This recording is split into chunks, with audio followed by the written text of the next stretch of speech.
Hello again, folks. Today we're going to be starting with section 8.3. Shouldn't say starting, this is the thing we're covering today. This is about inverse trigonometric functions.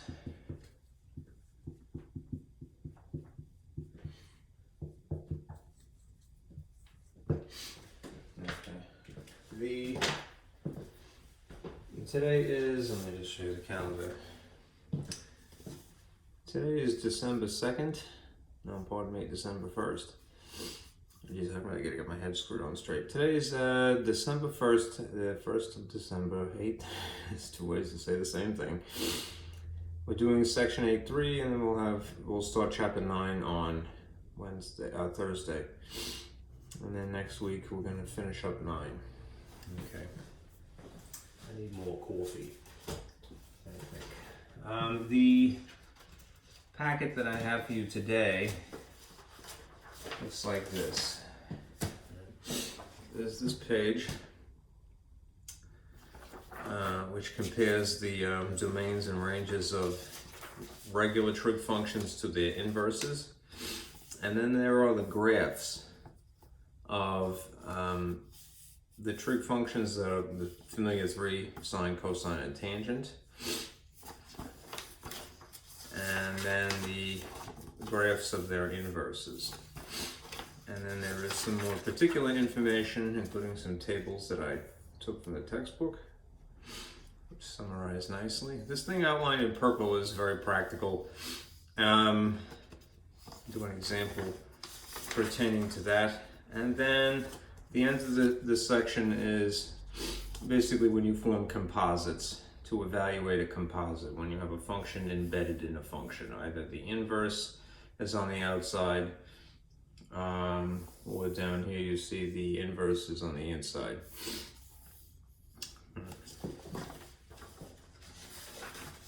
Okay, put that away for a moment. And this too. Let me get a sip of water.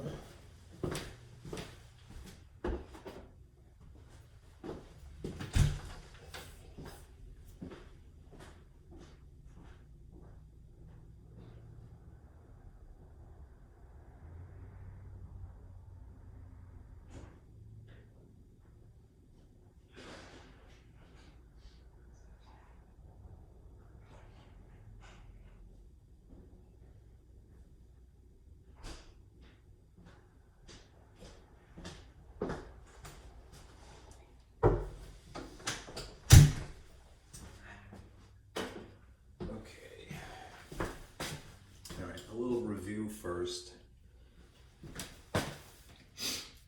Remember from a while back, this is old news, but it will be useful now. Remember, in the subject of algebra, we have this concept, which is known as relations.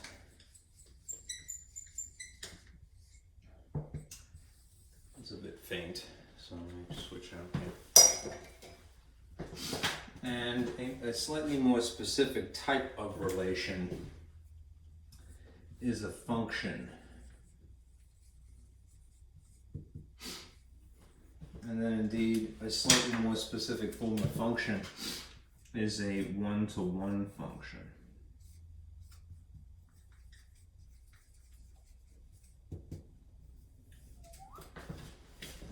Okay.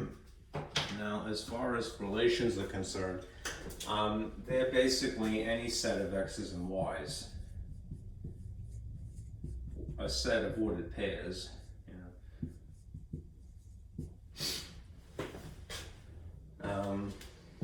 So the most general way of speaking about the graphs of things. When you get to be a function, though, you have essentially no repeat x's. And this is something that famously would pass the vertical line test. A one-to-one function is something that has neither repeat x's or y's. And this passes not just the vertical line test, but also the horizontal line test, which means that if you drew an imaginary horizontal line, or in this case a vertical line as well, through the graph, it would intersect in exactly one place and no more per line. Anyhow, the reason that we are concerned with something being a one-to-one function is that only these type can have inverses.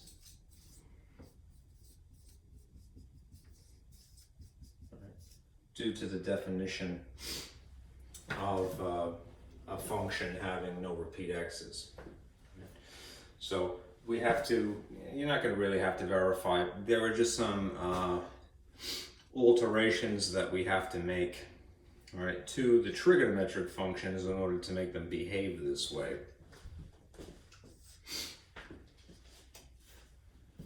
Remember also your function notation. A regular ordinary function is normally just written as an italicized f and an x in a parentheses, right? Whereas its inverse is an italicized f with a little superscript 1 and an x. I think someone's trying to get in, so let me get the door.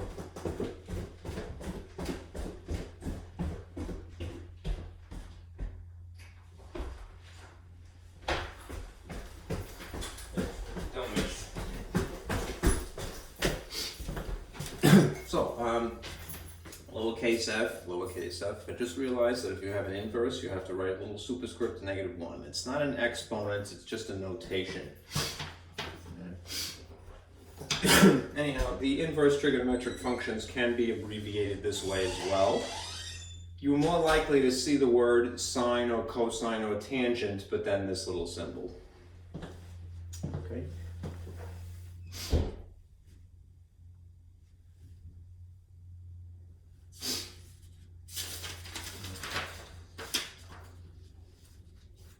That's kind of why I printed this out, because I swiped this from the textbook and I liked the way it was phrased. Right?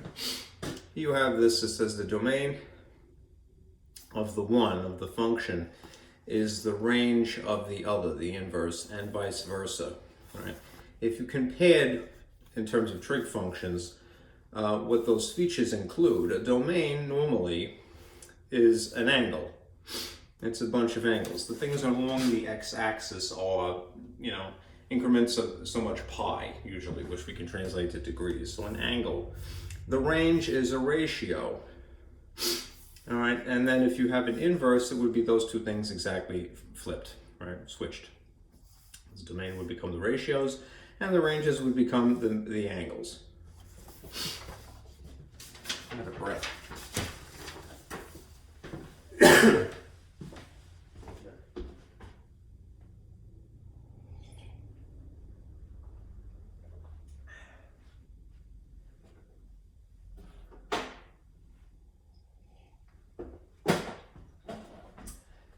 Cold in this hallway.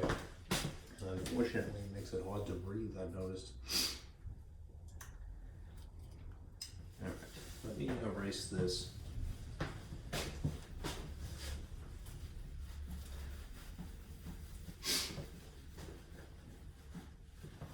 Now, what has been done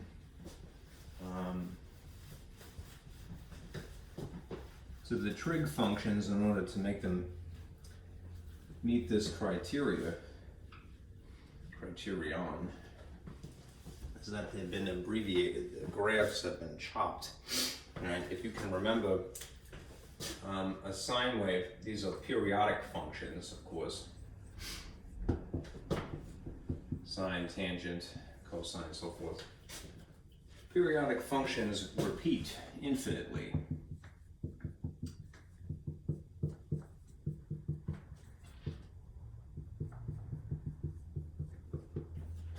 So what would happen if you have the graph of sine plotted out? You'd see repetitious ripples, the sinusoidal pattern. If I do sine, for example, it would look like this, right? And on and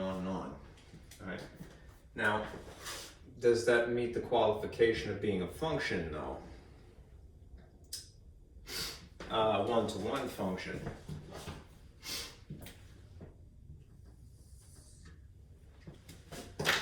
Well, if you examined any of the x values, at least insofar as sine or cosine is concerned, yeah, all of the x's that make up the function, all right, would be unique x's.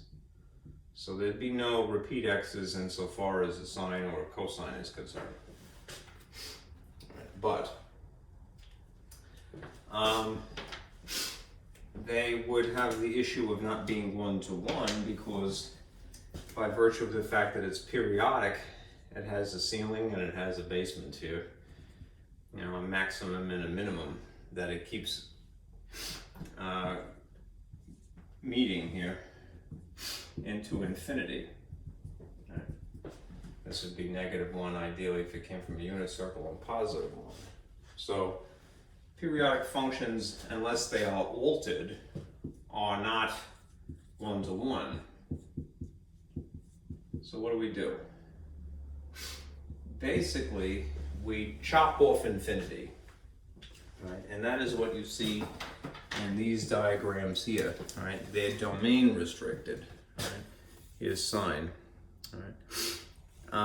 They started a little bit back further, right? This is kind of the ideal because it includes 0. But this is a sine wave that's just been truncated, you know, here and behind itself. So more or less, if somebody came along and went, you know what, I don't need that much. Let me say that I just for the sake of simplicity, if I put the y-axis here instead, what you would see in the domain restricted incarnation of this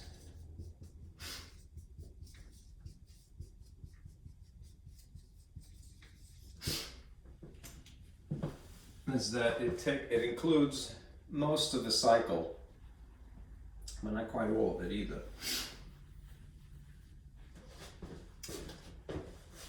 Just enough so that it meets the qualification of being one-to-one, which would be that much of a sine wave.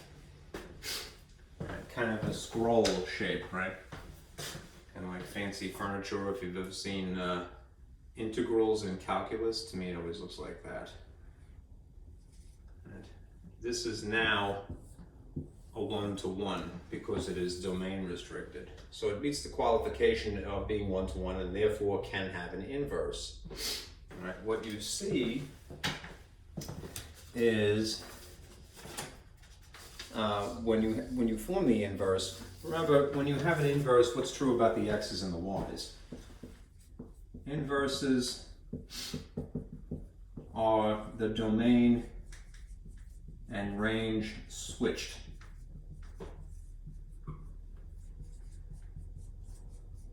So in other words, what is x becomes a y, and what is y becomes an x. All right, if you look at an individual point, all right? What you end up with then is, on the next page, not just the domain restriction, but the actual inverse of sine, which looks like this. What is in blue is basically the drawing that you see here. And unfortunately, I drew it in red. All right. What you see in red on this piece of paper is the inverse of it, taking all of those coordinates that make up the wave and reversing the x's and the y's, if you will, the domain and the ranges. All right, and then you have this kind of mirror image.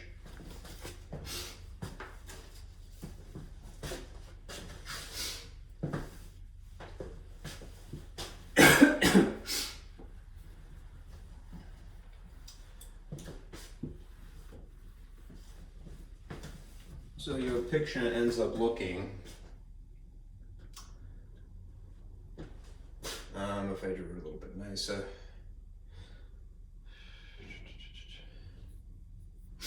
I'd have to draw a little bit more squat than I had to make it nice.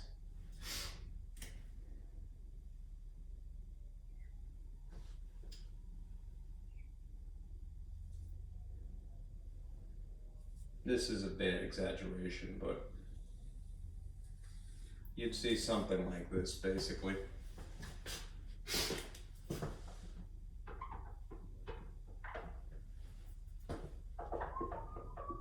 Another thing to remember from just basic functions and their inverses is that the inverse and the original function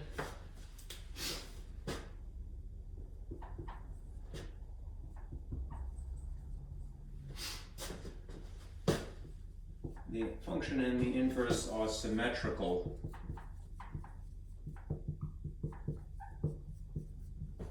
about the diagonal line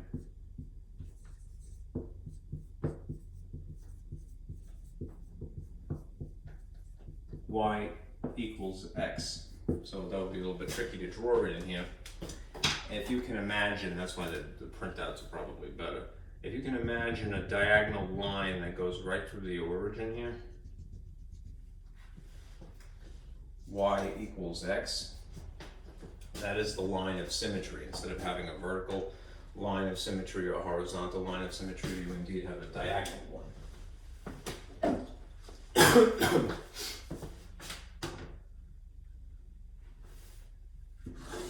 Something like that. It's a little messy.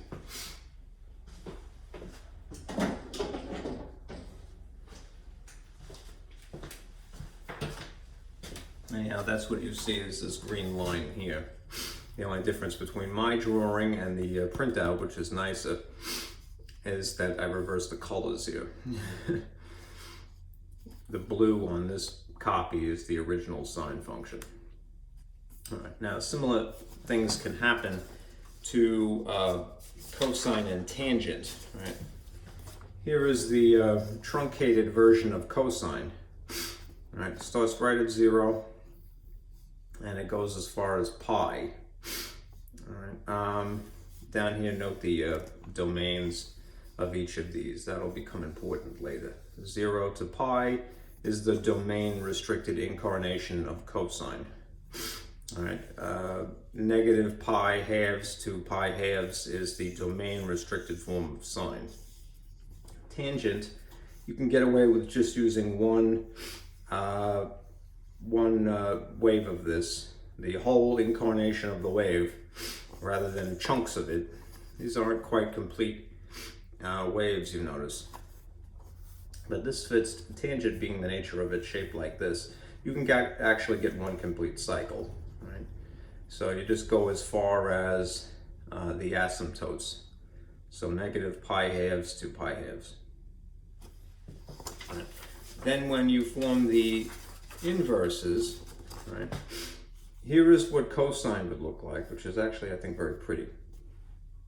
It almost has a bird-like sort of profile, if you will. Still, it is symmetrical about the diagonal line y equals 0. And the same could be said for tangent. Right?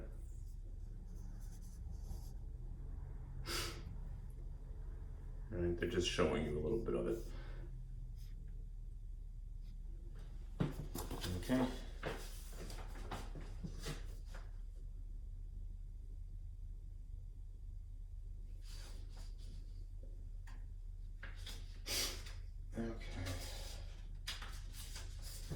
Note also the function notation. When it gets to sine, cosine, and tangent, they opt often for just writing the trig function itself, sine. That is not a J, I swear. And this is a superscript -1, right? Just to imply that this is an inverse. Okay.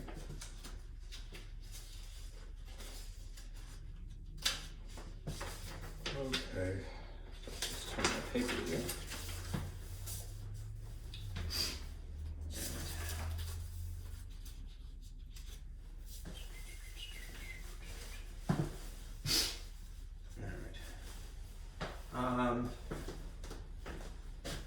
Erase this.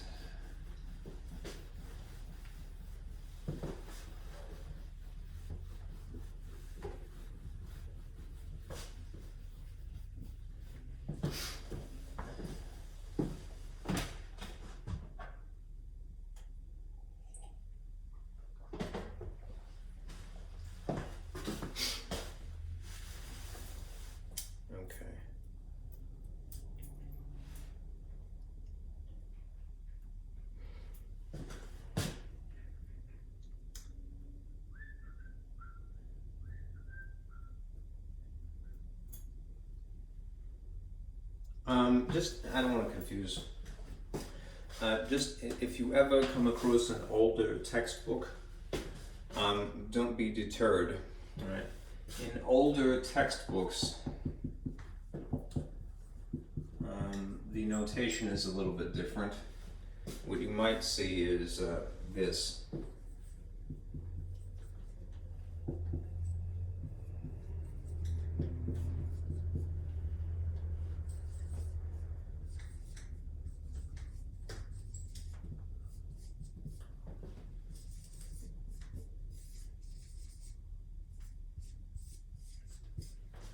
They use the phrase arc sine as opposed to inverse sine. Right. In an older textbook, when they would use a lowercase a, this would imply that this is a sinusoidal wave. That is the inverse of the original sine. But it's not a function per se.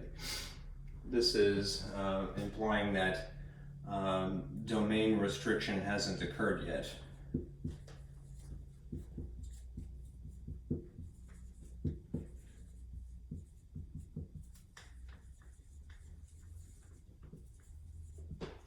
And then if you saw a capital A,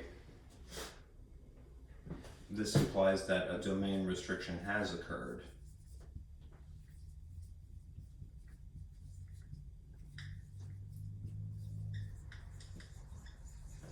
So this in theory would qualify as a function. We are more inclined to write things this way when we mean that, right? An actual one-to-one function. Okay. On our calculator, if you wanted to engage an inverse function, we have the button naturally for sine, cosine, and tangent. But if you wanted to get inverse sine or inverse cosine or inverse tangent, all right, you'd have to press the second button first. So if you look here, let me clear this. In blue, notice, that's a bit blurry. There we go, that's a little bit better. Inverse sine is behind sine, inverse cosine is behind cosine, and inverse tangent is behind tangent. And you just have to hit second first. So if you hit this, you note the notation up here. Okay.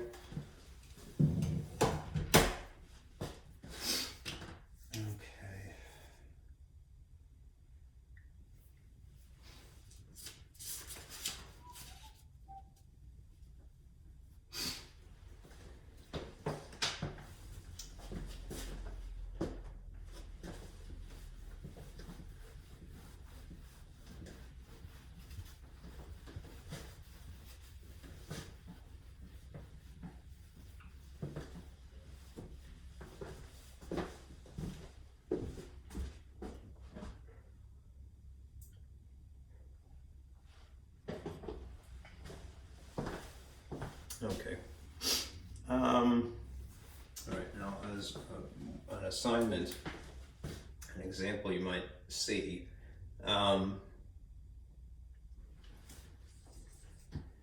given this much information, that the sine of an angle 5 pi over 12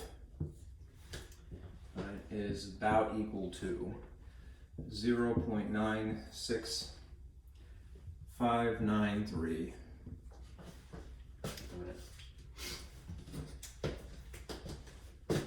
Write a relation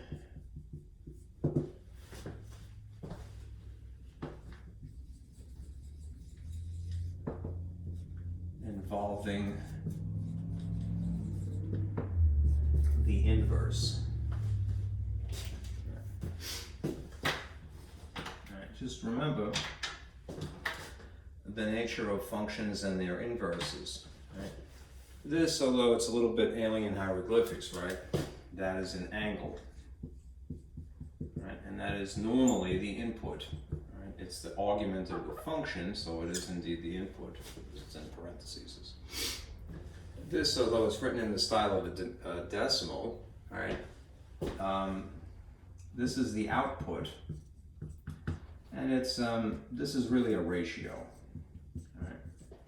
Where does the ratio come from? Well, remember, sine of an angle is opposite of a hypotenuse. So it is, for all intents and purposes, it's a glorified fraction. It's just written in the style of a decimal. What happens when you write an inverse is that the output becomes the input, and the input becomes the output. The x's and the y's switch. So if you had to write an inverse, what would you do? Start with a notation of an inverse. Sine superscript to -1, not an exponent, just a notation. And then basically put this in here and write that outside. So if you have 0.96593, you would say that this is about equal to the angle 5 pi over 12. Right. An important thing to remember is that the inverse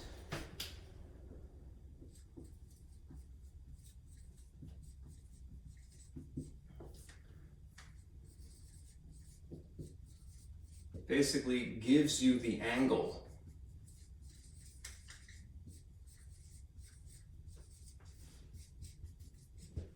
so if in theory you entered this decimal into the argument of the inverse sine function, it would spit out the angle. Now, unfortunately, it's not an exact thing because this has been rounded, all right? But you will get something remarkably close to that, just to prove a point.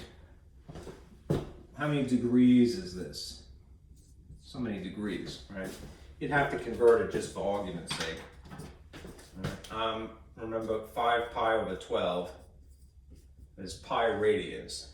Right, so if you wanted to convert this to an angle, you would use the conversion factor 180 over pi.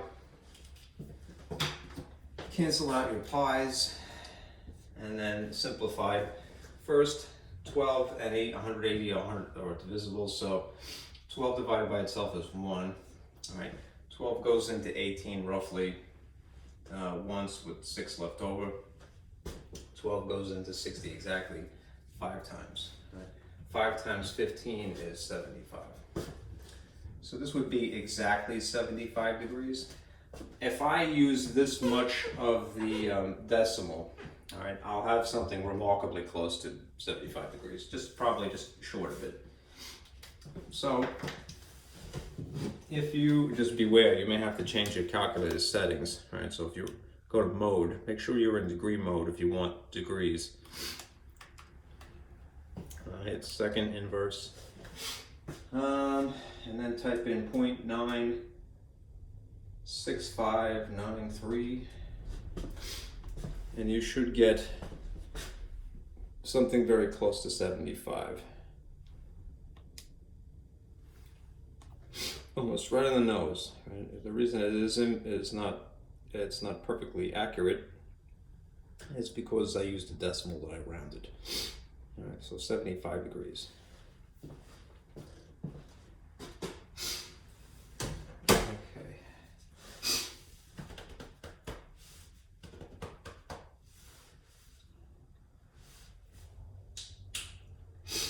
Let's see. Just a note before we move on. Here are some identities to add to our ever-growing list of identities. All right. Remember, even and odd functions have symmetry. All right. Something like an even function has what do you call it? Horizontal symmetry, which means it could be reflected over the y-axis and it would appear the same. All right. If you just look at it algebraically, whether you have a negative input for cosine or a positive input, using the same magnitude, right, you will get equivalent values for cosine is really what this means. Turns out that secant is the same way, which would make sense because these are reciprocals of each other, right? Virtually every other trig function is an odd function. These are the two that are even functions. And again, all that means is that whether you use a negative input or not, you're going to get the same value as you had a regular positive input.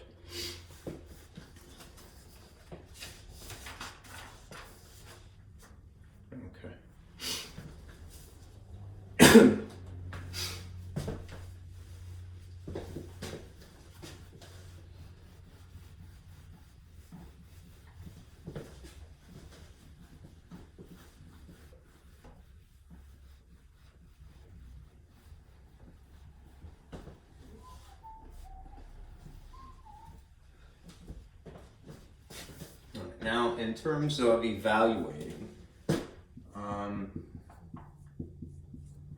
there's two possible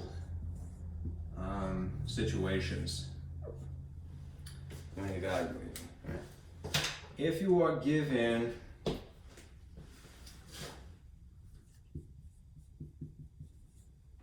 special angles,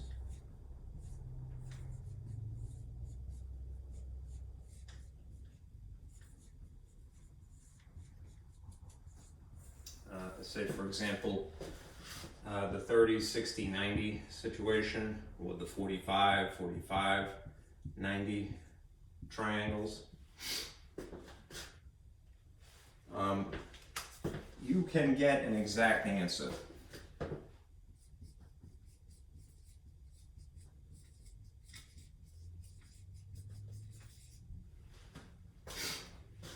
And you may not need to employ your calculator.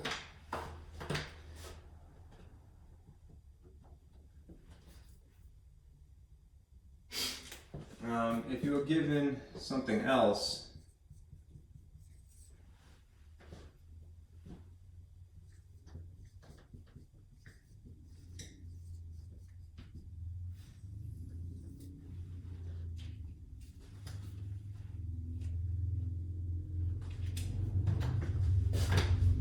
rephrase this. You could do without a calculator. This you can do with your calculator. All right, but it may be approximate.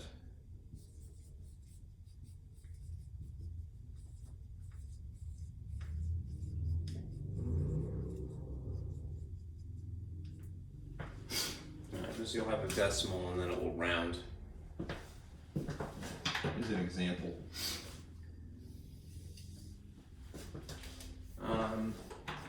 Suppose that you were asked to evaluate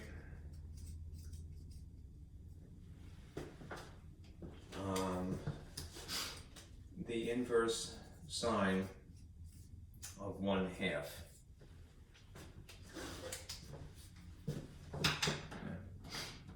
Remember, when you have an inverse, this is really giving you theta. This is giving you an angle. All right. So you could rewrite it in the usual way and use that rewritten incarnation of this to your advantage. Here's what I mean. If the inverse sine of the argument that is a ratio gives you an angle, then that means that the sine of the angle is equal to this 1/2 ratio. What you would do then is draw a picture and say, all right, imagine I had, since this is all involving right triangles, and I'm just going to put it in standard orientation. It doesn't really have to be, but just make sure it's a right triangle and include an angle theta. And pluck out the information that sine would give you. You could either say it is opposite over hypotenuse, or if the orientation is conducive, you could say that this is equivalent to y over r. It really depends on the situation. In relation to, all right, an angle sitting here, all right, if we were finding the sine, all right, the sine would incorporate a dimension that is opposite of it, which would be here, right? In the example that we have, the opposite is the number 1, right? And the dimension that is the hypotenuse would be across from this box, right? This is opposite, this is hypotenuse, always across from the box. If the number here is 2, then the 2 would be here in relation.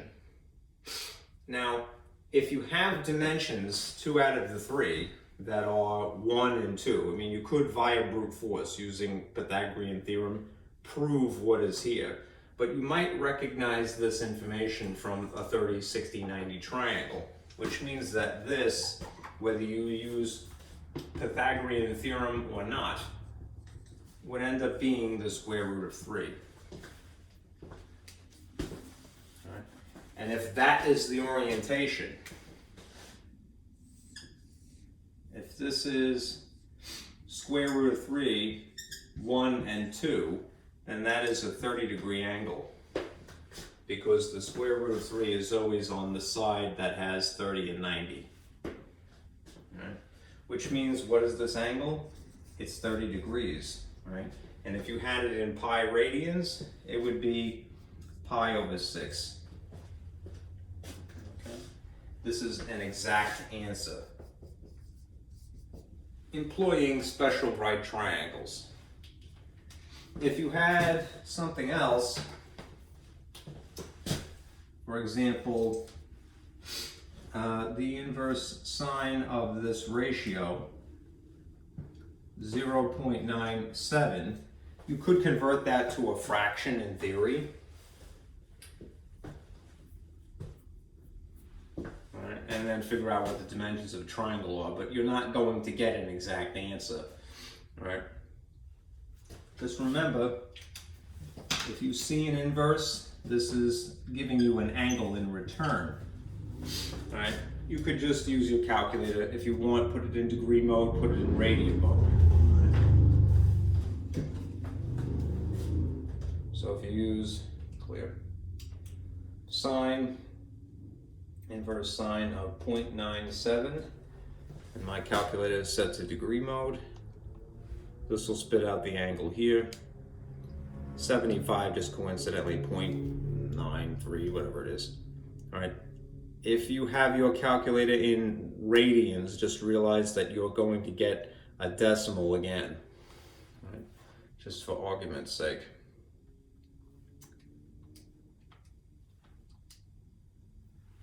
Is the same calculation in pure decimal radians, right? 1.32. You would even, if you wanted it in pi radians, have to convert it yourself, right? You'd have to basically involve 3.14159 in your calculation, right? Just be careful. I would leave things in degree mode and then convert to pi radians by hand. Just sort of a preference. All right, so in this case, this is approximately 76 degrees. All right.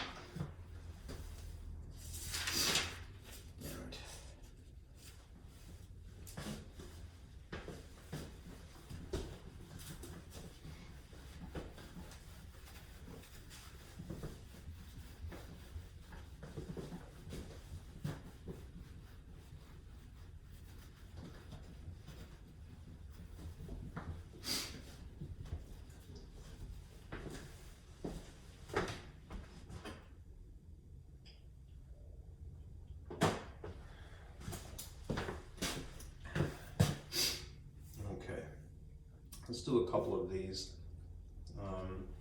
You may need, the problems get a little,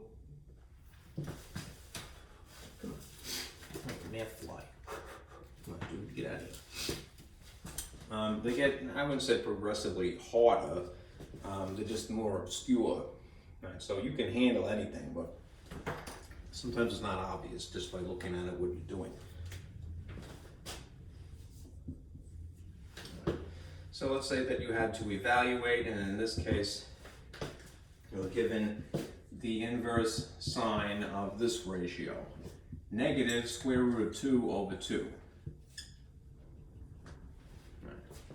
A good rule of thumb,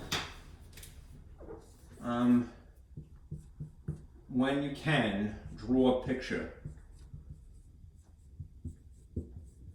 To summarize, it helps, right, when you're trying to negotiate what the answer is. Well, I won't say negotiate, but to decide what is appropriate. Right. Now, this again is giving you an angle. And this is a ratio of sides of a right triangle.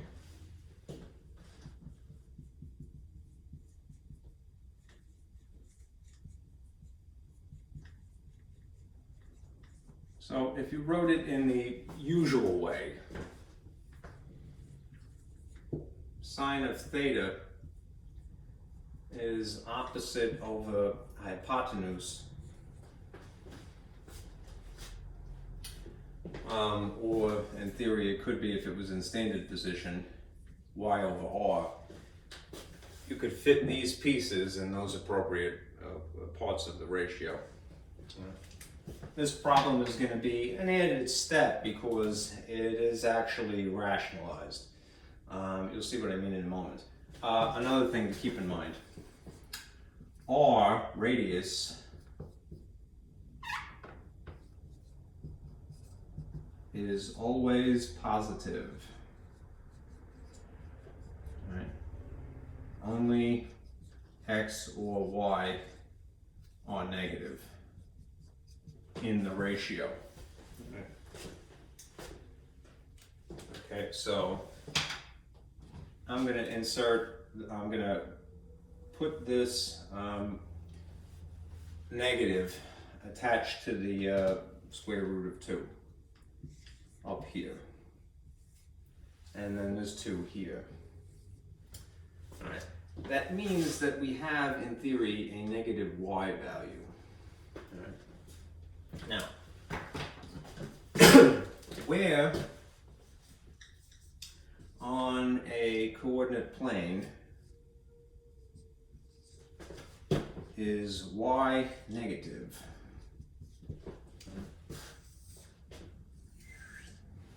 There's only 2 quadrants that it could possibly be negative. Quadrant 3 or quadrant 4 is where the y values are negative.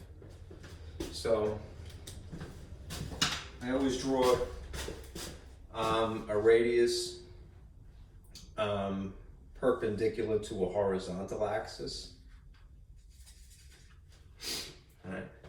And this would be a negative y value. Or if it is in quadrant 4, a radius, again, still perpendicular to a horizontal axis.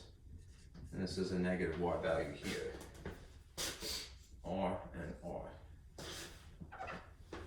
Right, and you can see that you have right triangles again.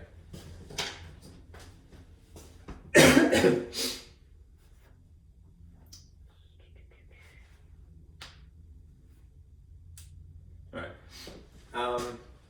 Based upon this ratio that you have here, all right, and I'm going to tell you up front, it's either going to be the 30, 60, 90 triangle that you're going to incorporate here, or the 45, 45, 90. All right. This one is a rationalized form of those dimensions. If you had a 30, 60, 90, then the dimensions would be square root of 3, 1, and 2. If you had a 45, 45, 90, your interior angles would be 45, 45, and 90. And this would be 1, 1, and the square root of 2. All right. Of those two choices, which one of them involves the square root of 2? The 45, 45 one. All right. It's just when you see a denominator like this, I know that there is no 2 involved here, which is why this may be misleading. It's just rationalized.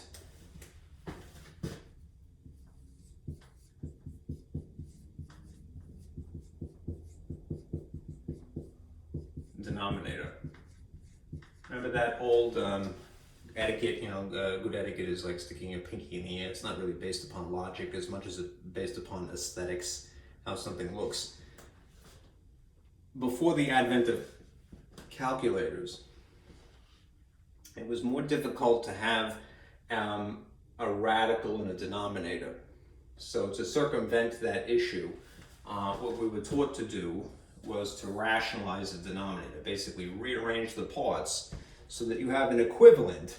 It looks different, but it is the same equivalent of the unrationalized original incarnation of this. You'll see what I mean in a moment. Anyhow, if you see a square root of 2, all right, know that you're dealing with this type of triangle. All right? The reason that that's going to be important is that if this is a 45-degree angle in here, and this is 0, and this is 90, and this is 180, reading from 0 counterclockwise to here is going to be 180 plus 45. Right. If you were reading from here to here, negative, this would be negative 45. Okay. Anyhow, let me erase this just for the sake of space, and then I'll move on, to the actual answer here. Let me, without erasing any of that, maybe take advantage of my extra board here and remind you of something about rationalization.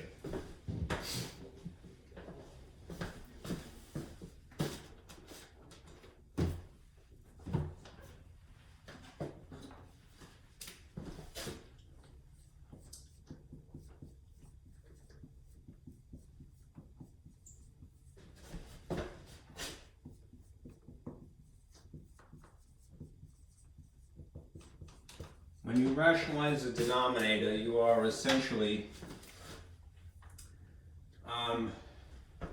writing an equivalent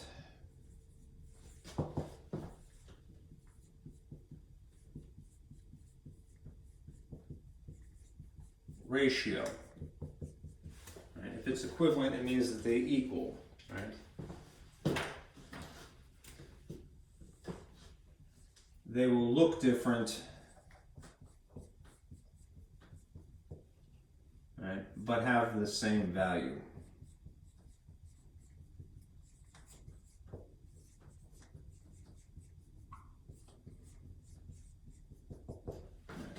So if you had something like what you normally would have, which is this, where you have a radical in the denominator,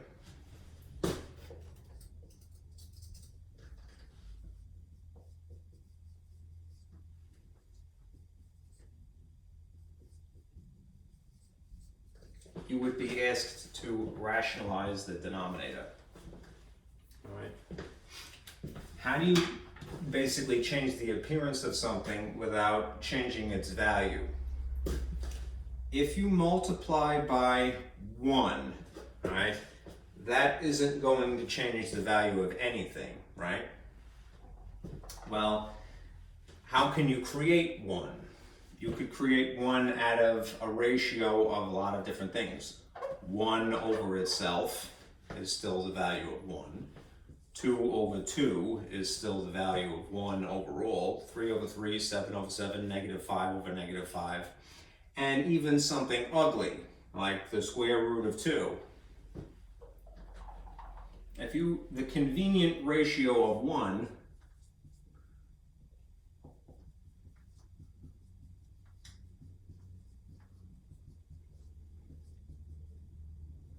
incorporates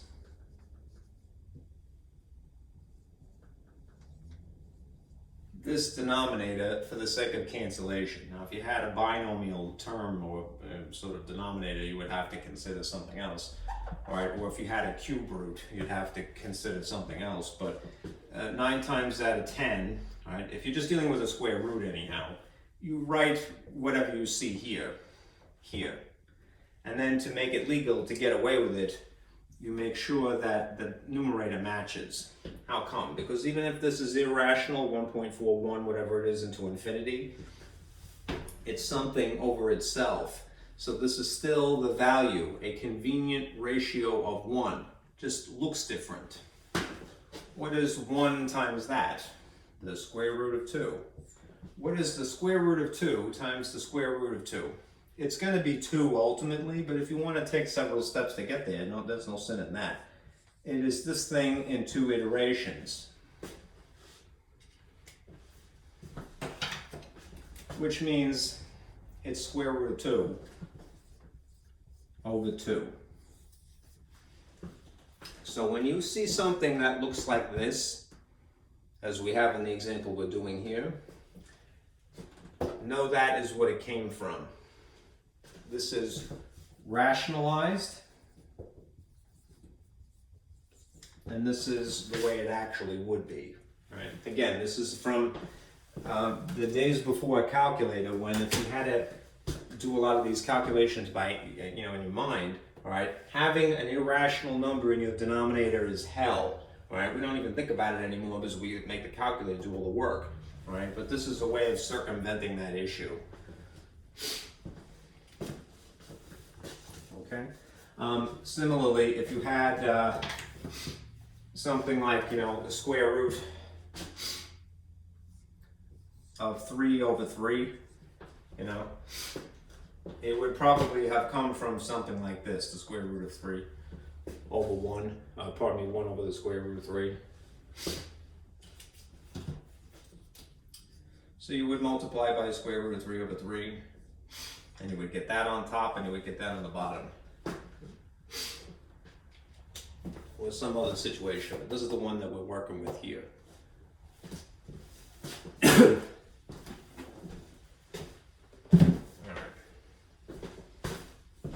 I need a little bit of space, so I'm going to erase a little bit here.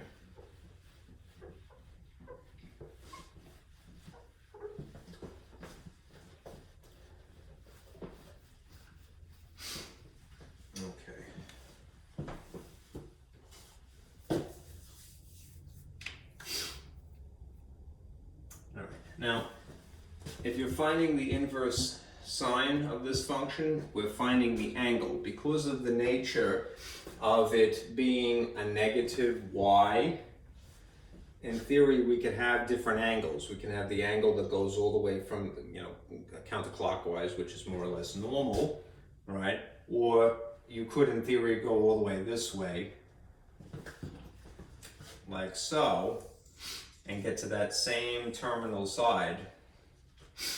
Or you can go clockwise, normal clockwise, and you'd have a smaller number that's just negative. So, let's figure out what these angles are. All right. This one from here to here, theta 1 we'll call it, right, is 180 degrees plus an additional 45.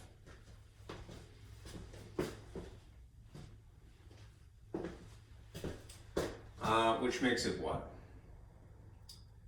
225. We'll have to convert that to pi radians. Right? If I went from the same 0 and read it more or less the same way, I would have almost 2 pi. Remember, if you go a complete circle, you go a 360, right? So this theta 2 would be, reading this terminal side here in the counterclockwise normal way, would be 360 degrees minus that 45, which would be what? 315. And it'll alternative way of reading this terminal side is to have the reference angle that is reading it just clockwise here. So this would be equal to negative 45 degrees.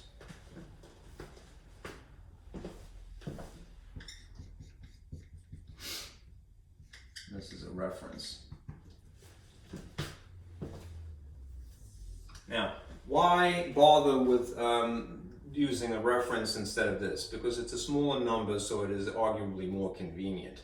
But then there's the issue of domain, right, which will come up again. So if you have stricter criteria than just what I have given you right now that says, well, it has to fit within a certain domain, you're probably going to go with the smaller number. Right?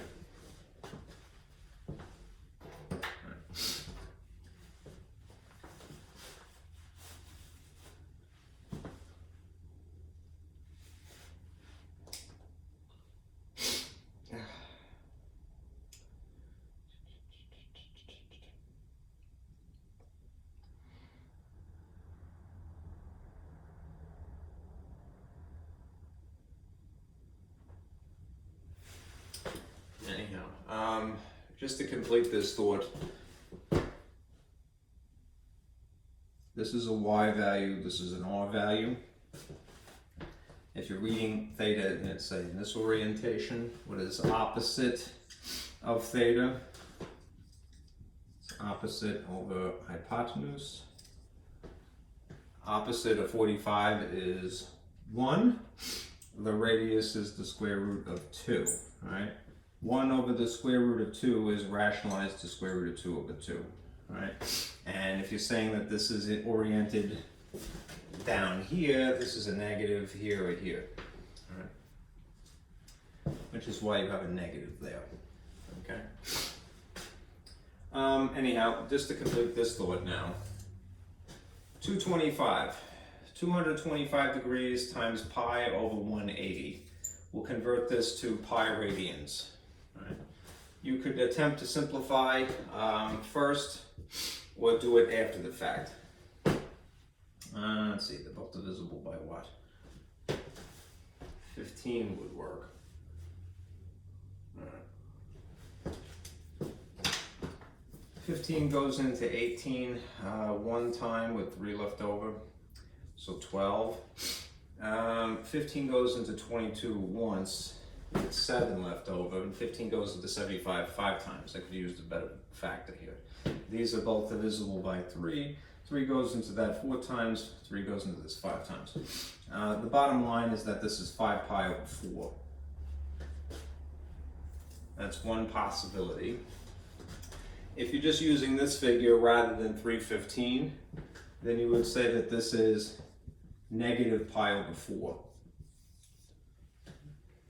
So it's either this figure or this figure, and more likely it is this one because it's a smaller number. It's a reference angle.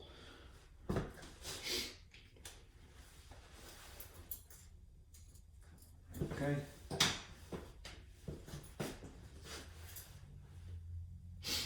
right, now let's check, right, to see.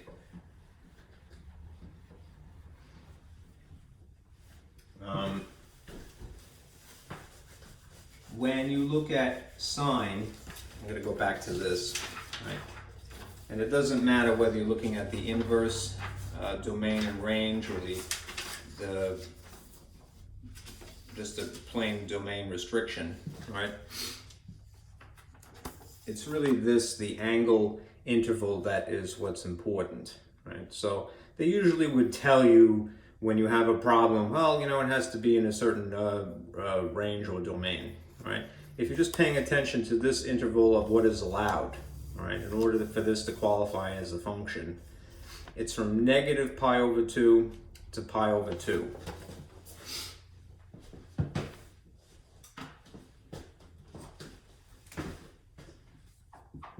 What is permissible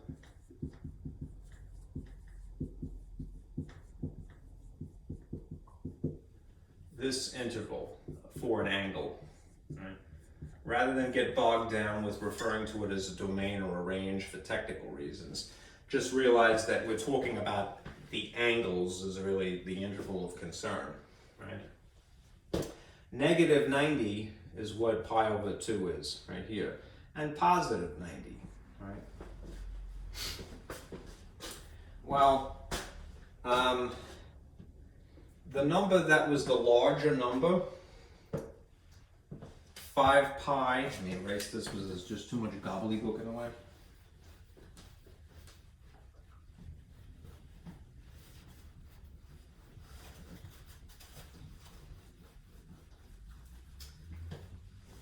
We had 225,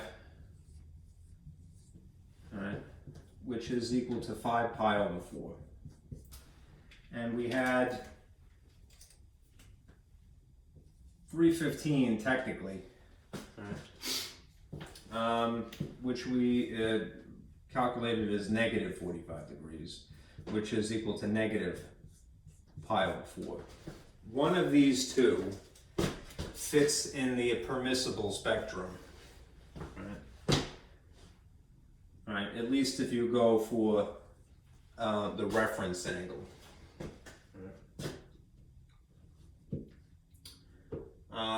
Let's see.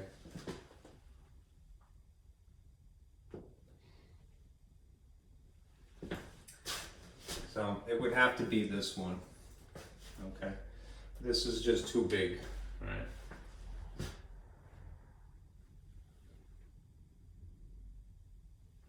You can't pull the same trick here. Yes, this triangle is 45, 45 here. 90. But based upon where you start, all right, you could either go in this direction or you can go in this direction, right? The only one of them that would fit in the, technically if this is negative pi over 2, this is negative 90, instead of reading it as being 270, right, pi over 2, the only one of these that fits in this basic spectrum from here to here, this being the maximum, this being the minimum, is in fact negative 45. So even though this is in theory possible, we're going to rule this out because it's not going to fit into this interval, right?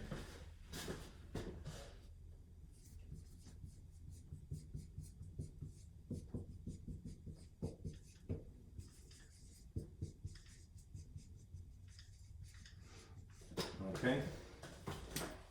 All right.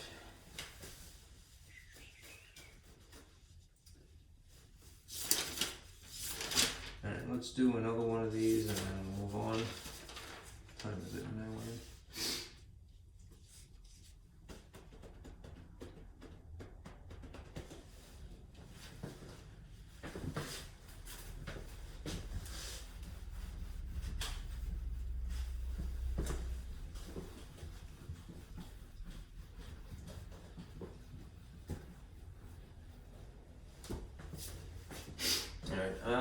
Let us say that we are now evaluating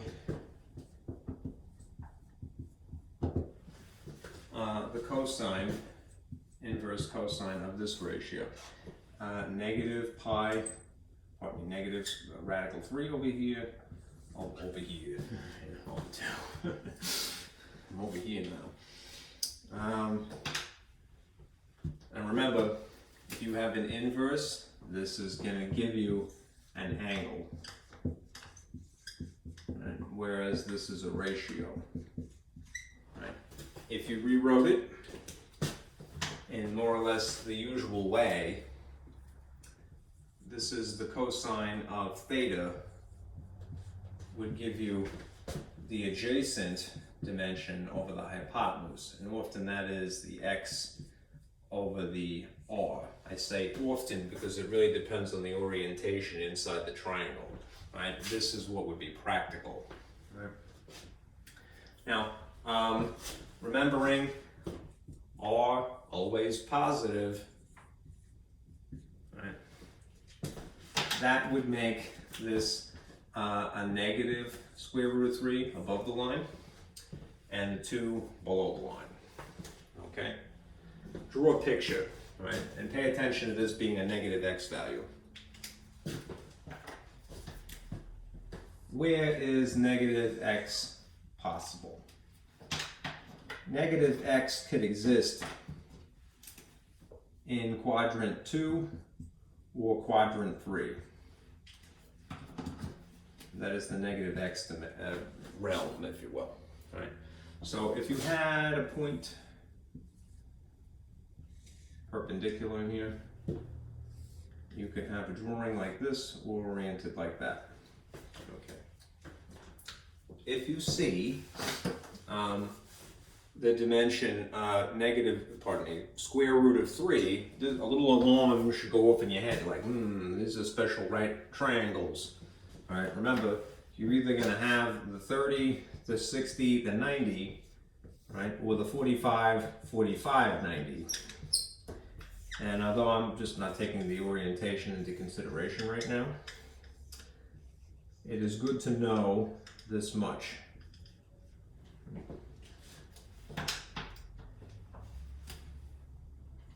$30, $60, $45, $45. The 45 we just did. 1 square root of 2 other dimensions. And you really can't screw it up because these two sides are interchangeable because of their angles. When you have the 30, 60 though, they're not interchangeable, right? Along the edge, whichever one, it could be up here instead. Along the edge where it's 30, 90, right? That is the square root of 3, right? Then 1 here, and then 2.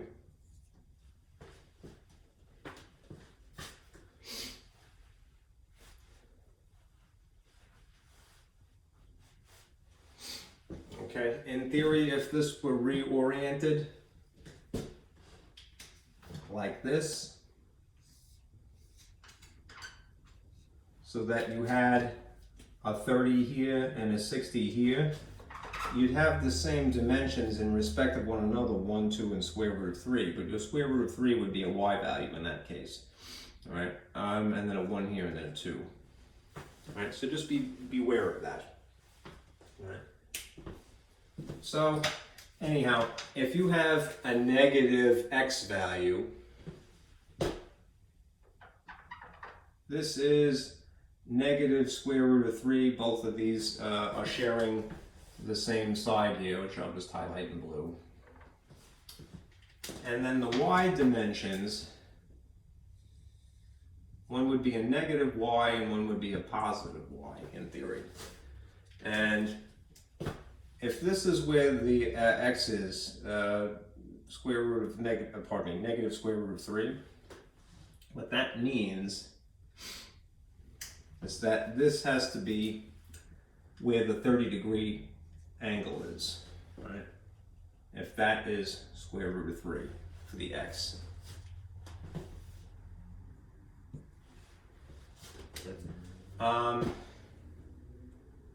So that means that in theory, in this upper sort of right triangle, if you want to label it, it would be positive 1 and negative 1.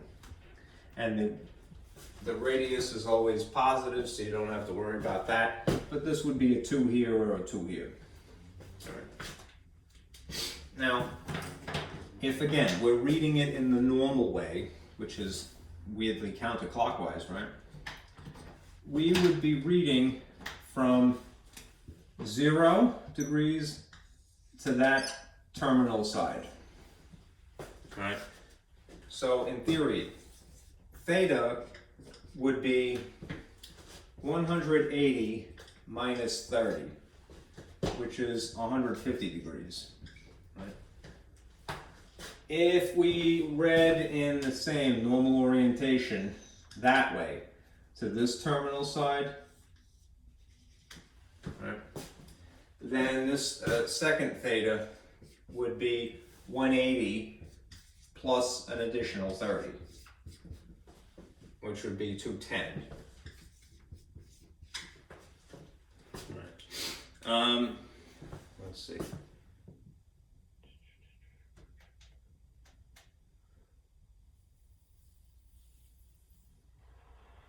All right. Now now before we drive ourselves nuts, let me again refer back to this. There's going to be a domain restriction because we're talking about an inverse cosine here. So,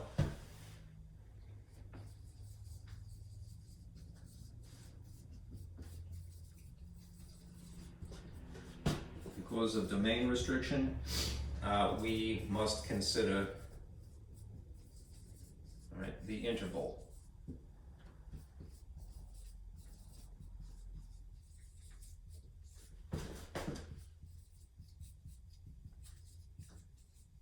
Now, what is the permissible interval for cosine, right? Just considering the angles.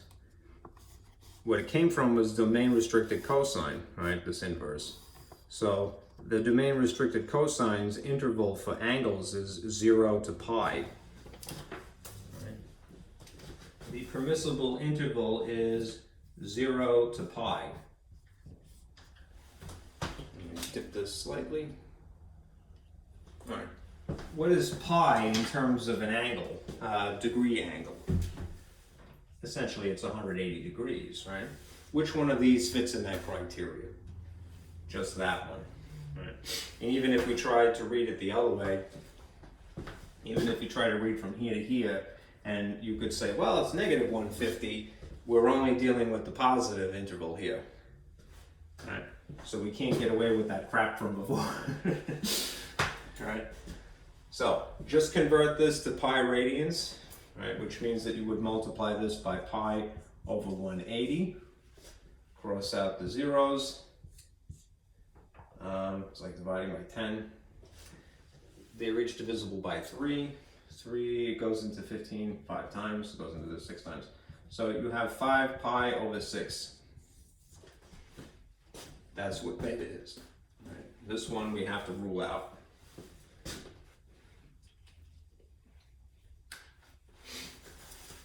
Okay.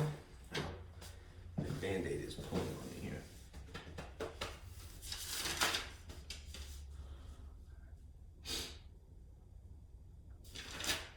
Let's do a tangent really quick.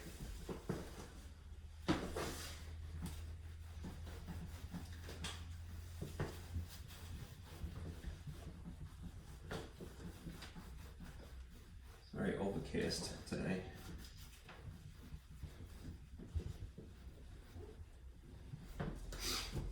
If you were going to evaluate the inverse tangent of 1, yippee-yahoo-y.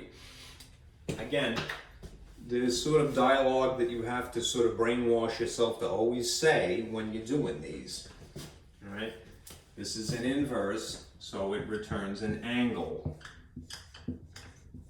Right? And even though this doesn't look like a ratio, it is. Right? It comes from a ratio.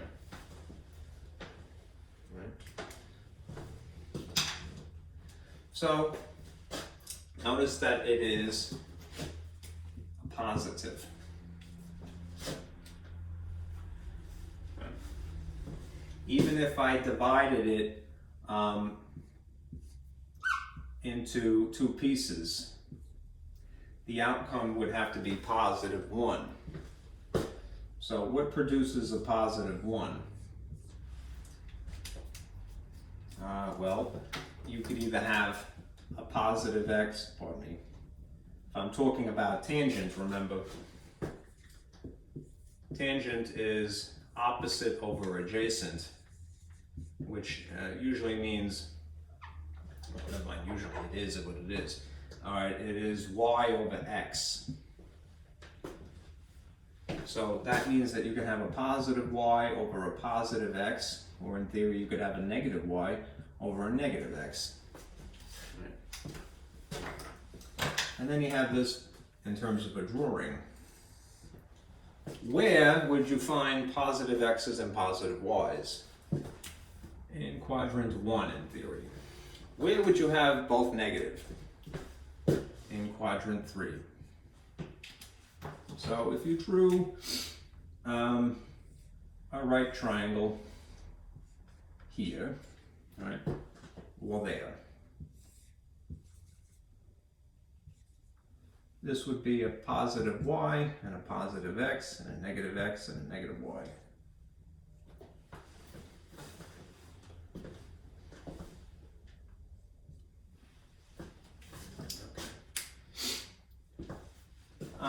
insofar as making the number 1, right, the value of y and the value of x would have to be the same.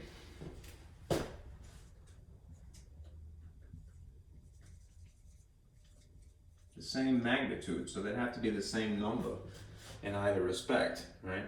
Now famously, again, we have a 30, 60, 90, and a 45, 45, 90 right triangle to help us along. So the 30, the 60, and the 90 is square root of 3, 1, and 2. If you analyze those dimensions, you notice that they are distinct. Square root of 3 is 1.7 something, and that's 1 and that's 2. If you had analyzed the dimensions of 45, at least from a unit circle, which would be proportionate either way, you'd have dimensions of 1, 1 and the square root of 2. Which of these is it more akin to? Probably that one. Because that is a y oriented like so, and that is an x oriented like so. So that means that this is a 45 in here, and that's a 45 in there. This dimension, well, this angle read in the normal way up to this terminal side here is just the possibility of theta being 45 degrees and no sweat, right? In the style of pi radians, it would be pi over 4. This second theoretical angle, if I read it in the usual way, from here to this terminal side, would be 180 plus an additional 45. This is getting faint. Looks like 3D.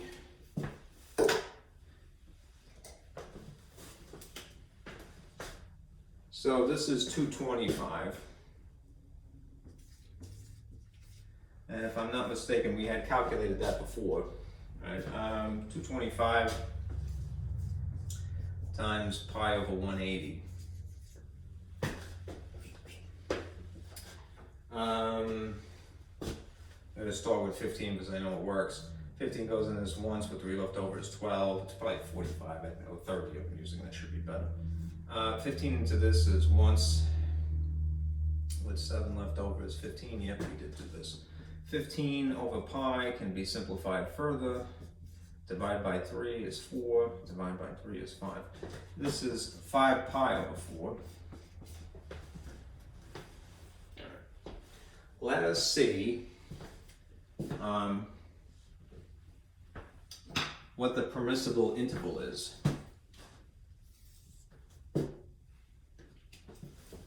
for tangent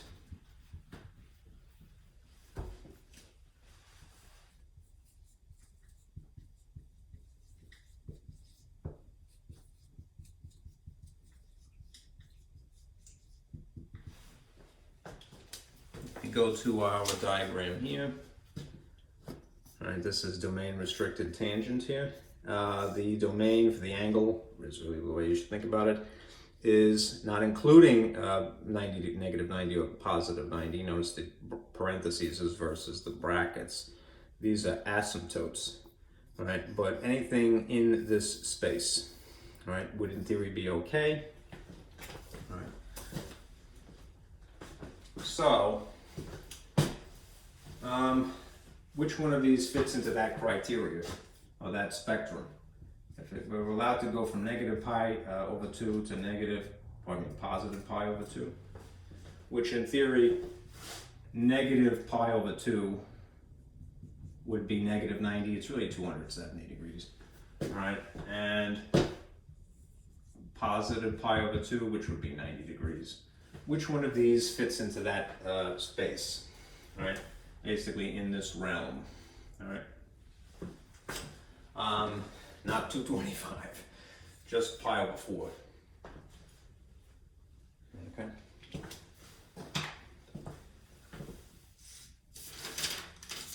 right. Enough of that.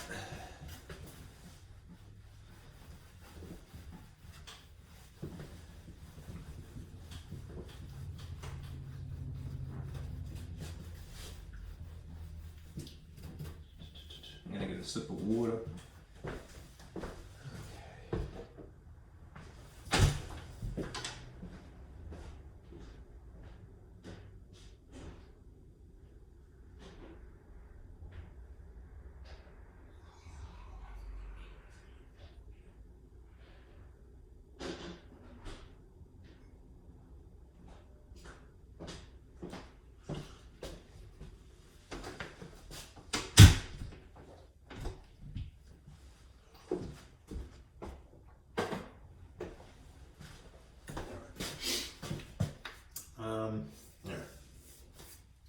Here's a kind of a summary.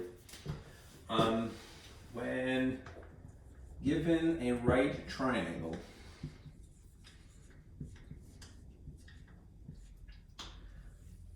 what we had done previously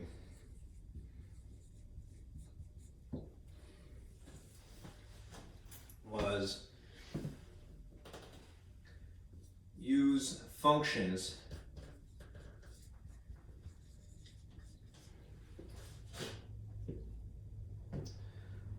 to find sides.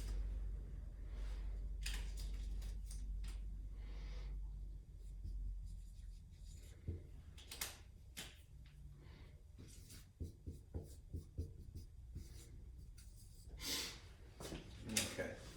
What we're doing now is we have been and we are using them, inverse trig functions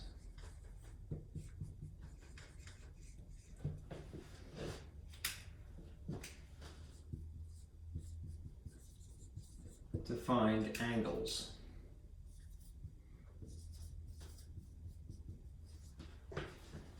And we have been started doing that. Now, what you'll be given in each of these cases, at least to this point, is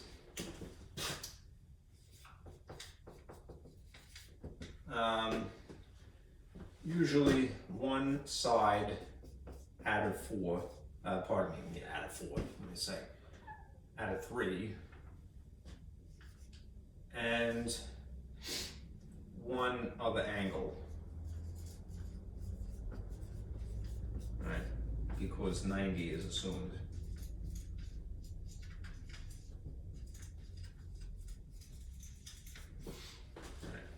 That's what we had been doing. Right? Now, in this case, what will be given is just two sides.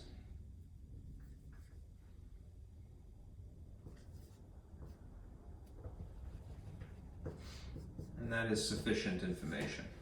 Okay.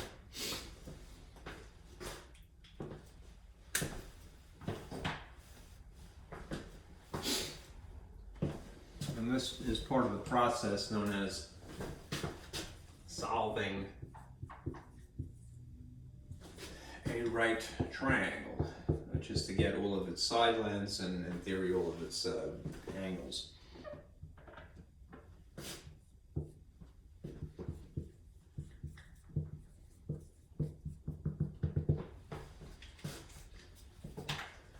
Let me give you an example.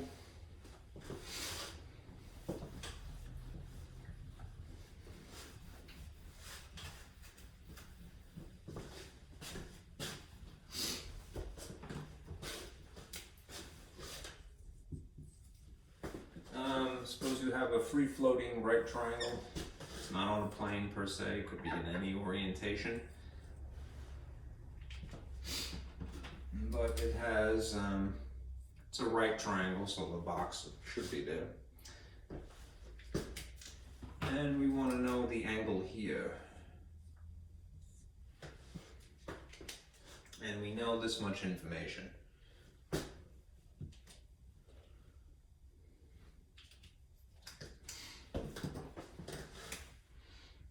Now that this side dimension is 9,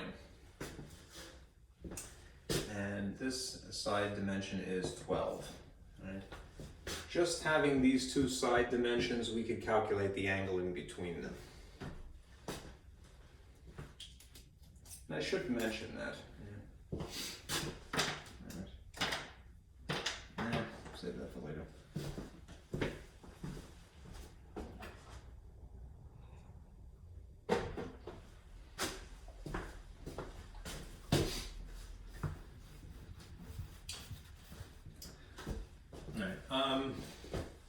When you're doing this, remember you're armed with a bunch of tools, right? You have sine of theta is the opposite over the hypotenuse.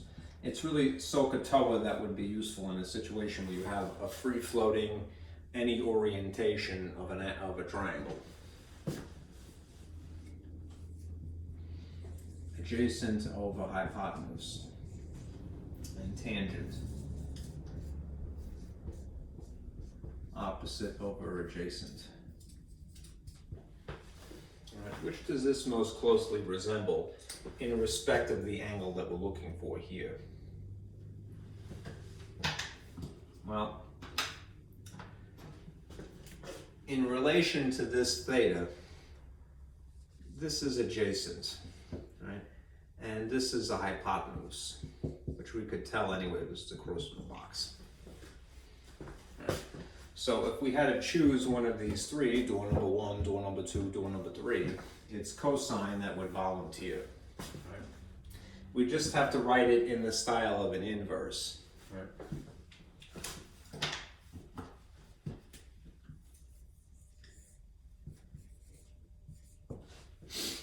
Theta, pardon me, the inverse cosine of adjacent over hypotenuse is going to tell me what the angle is. So, put a 9 for adjacent, put in 12 for hypotenuse. All right, type this into your calculator. Have it in degree mode maybe, just because it's more normal, not to dissuade you. And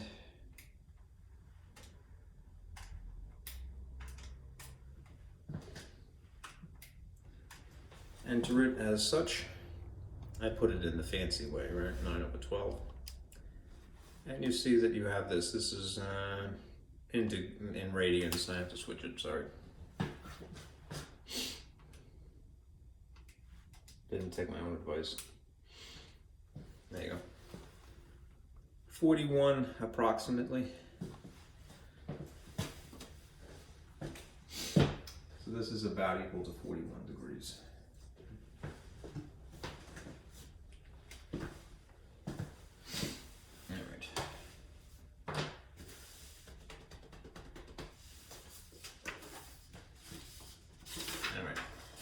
Now moving forward, what would be good to have on hand is this sheet, right? Composites of a function and their inverse. We're going to look at this first, and then situations where we have things that are different.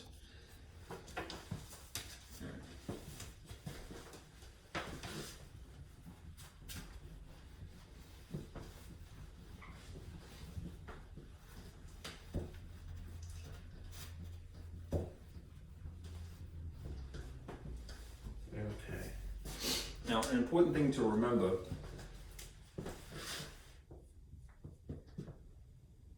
the composites,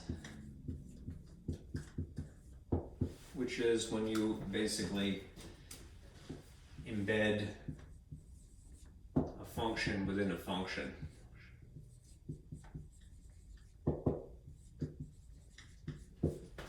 The composites of doing that, right? Of a function and its inverse, right, basically undo one another. So what you'll see consistently is, just using the short notation, maybe make it more obvious that one is embedded in the other. Use a different color here.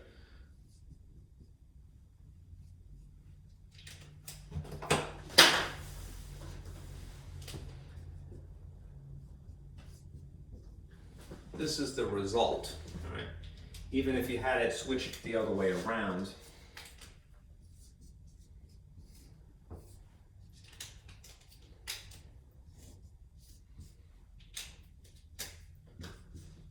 this would be the result, right? This is a way of proving that you have a function and in fact it's inverse, because this is the result. You get x's, one undoes the other. In this situation, because we're dealing with periodic functions, there are the added criteria of making sure that we stay within a certain boundary.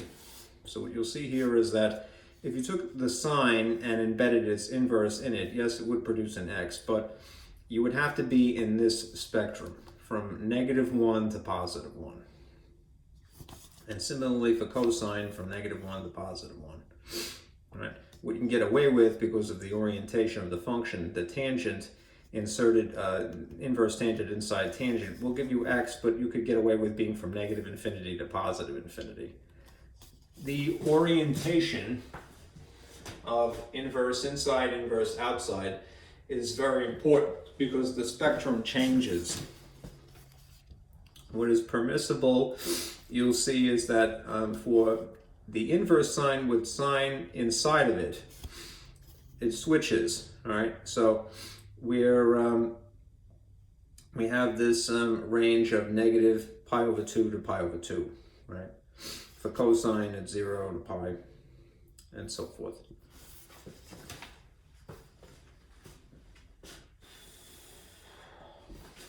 Get some water.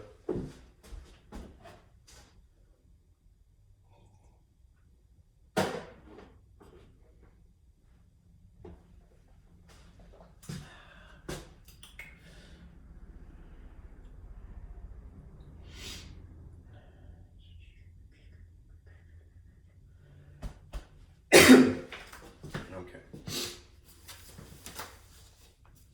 Now let's do a couple of evaluations.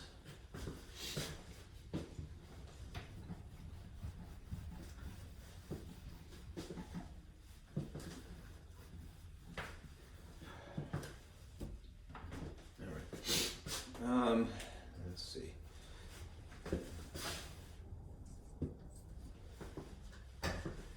If we were going to evaluate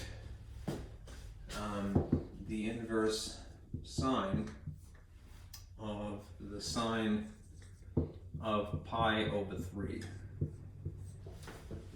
maybe I should have done that a little bit more obviously.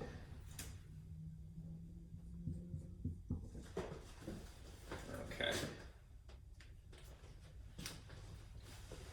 All right.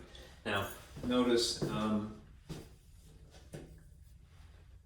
you have an angle here, all right, for this input, and this is a regular ordinary sine, so that makes sense, right? What this is going to produce is a ratio. This is an angle. Right. If this is the outermost function, it's an inverse. Remember what an inverses give you, theta, right? You're going to get an angle again, right, as the end result, right?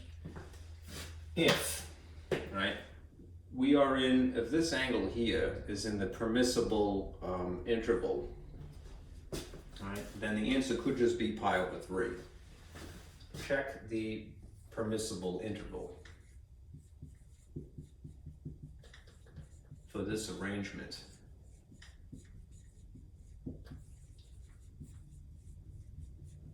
All right. When you have sine inverse on the outside and regular sine on the inside, right, refer to your table here. What is allowed?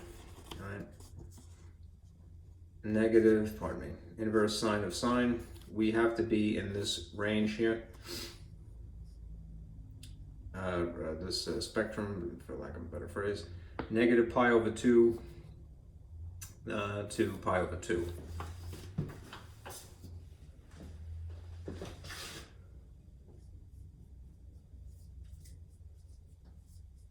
And if it is, then the innermost guts here, x value, is what the solution would be. And since this is, if this is -90 and this is +90, And pi over 3 is really 60 degrees. Does 60 fit in between these two? It most certainly does. So that means that this is pi over 3 is the answer. Okay. What is here is the solution for the angle. Right. There are situations where you have something that falls outside of that. Right? So what you would do is follow this situation. Right?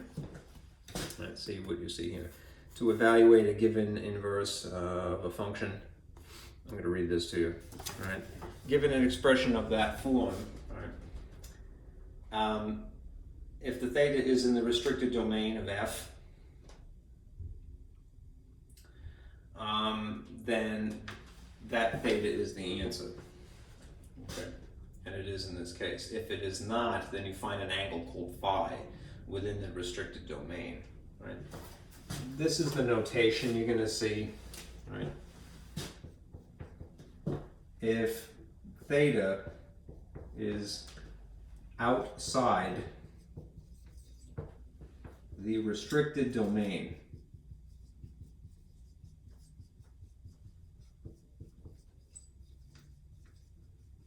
right, then find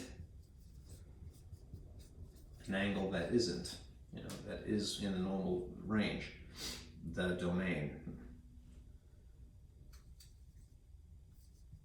Just to distinguish one from the original, they use an optional symbol for the angle, which is called phi.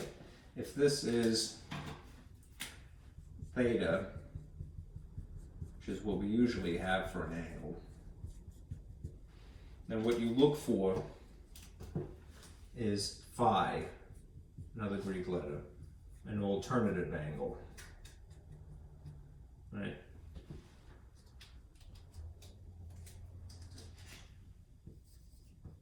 That fits.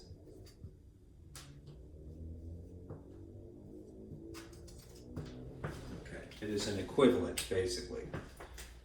We're looking for an equivalent.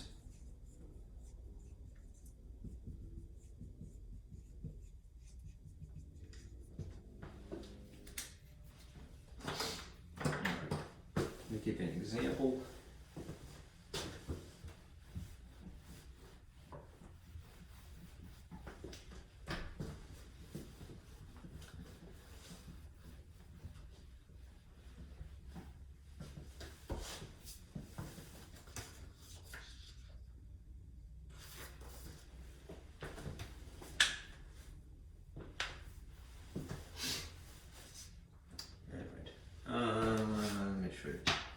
Evaluate the inverse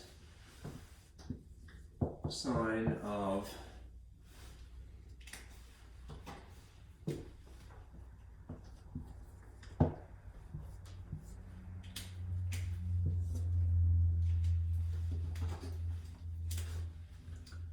two pi over 3. And the interval that we know we're allowed to have, or to be inside of, is negative 90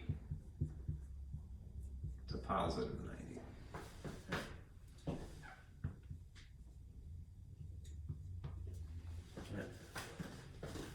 Verify that this fits inside of it, because if it does fit in this spectrum, then that is the outcome, basically. It probably doesn't, right?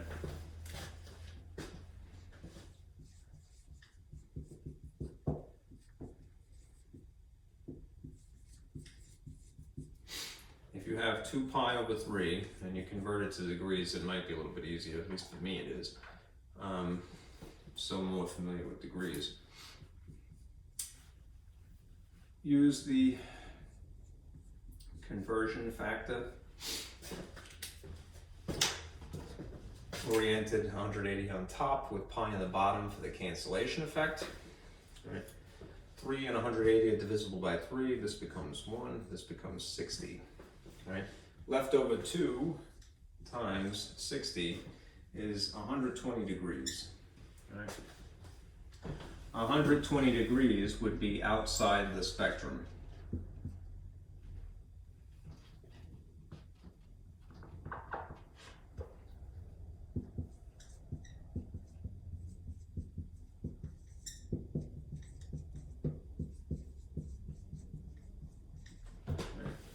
for the spectrum. Let's draw a picture.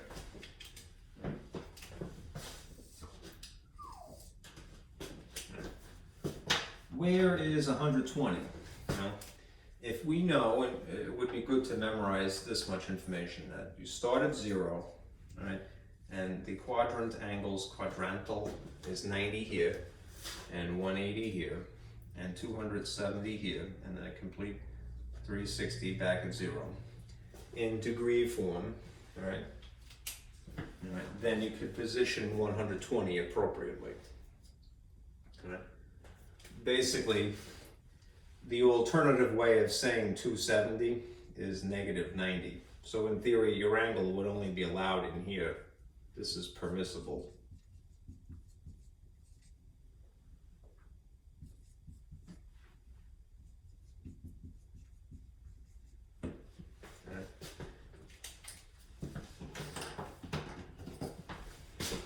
Well, 120, on the other hand, starting from here, would be in basically quadrant 2. Right. Right. That's 120 degrees, which is just beyond it. All right.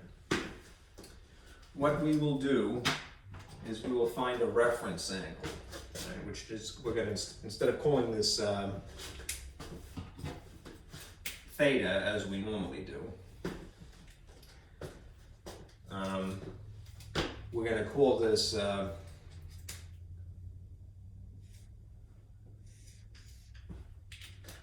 the reference angle. I hate to keep using the same color, but I have to. Phi instead, right? Reading this same terminal side here. Okay. So what is this angle? Phi would be 180, because that's going all the way to the horizontal axis, right? Minus 120 degrees. All right. So this reference angle in here is what?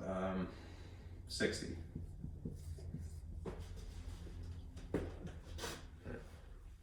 What is 60 degrees if we're going to put it back in the style of pi radians? You might have it memorized, but if you don't, you could basically then convert it back. Sorry for the scribble, but say you were taking this 60 degrees and you didn't recognize what it equates to. You would write your conversion factor, remember, like this. Right? And although it's very minuscule, right, having 180 on the bottom, this is the unit, if you will, cancels the unit above the line here. 60 and 180 are divisible by 60. 60 goes in itself once, goes into this 3 times exactly. So this is actually pi over 3, right, is the answer.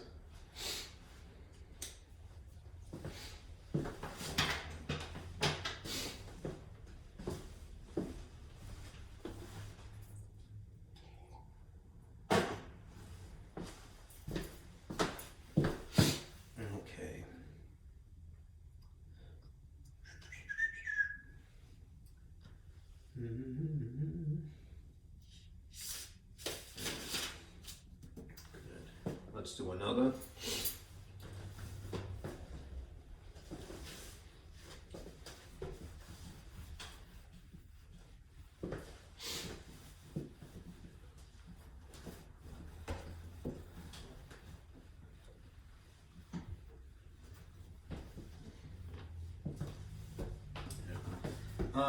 Suppose you're given cosine. That's a fancy way of writing that. Sorry, I really didn't do that on purpose, but I'm impressed by it. The inverse cosine of the cosine of, I should use this in an alternative color here. The cosine of the angle negative pi over 3 is the input here.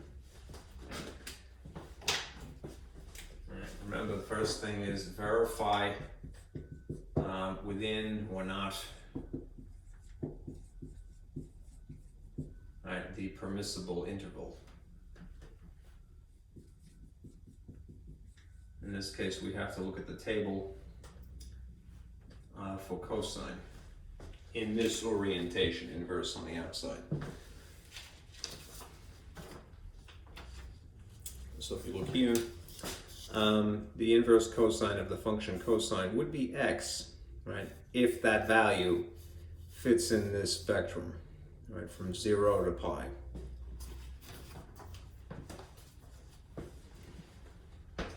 So we have to have a value. I'm just going to call it theta instead, right, that fits in this spectrum. Understand that this is 0 degrees and pi is 180 degrees. Draw a picture.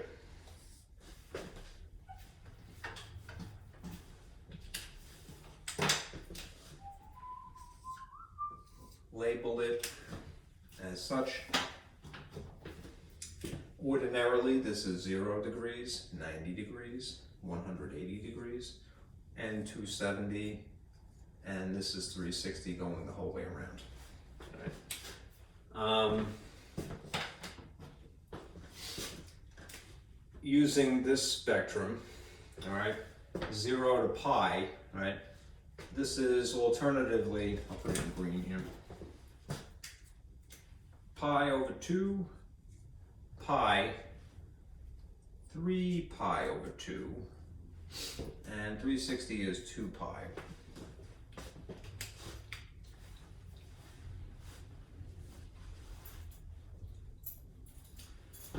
Let's see.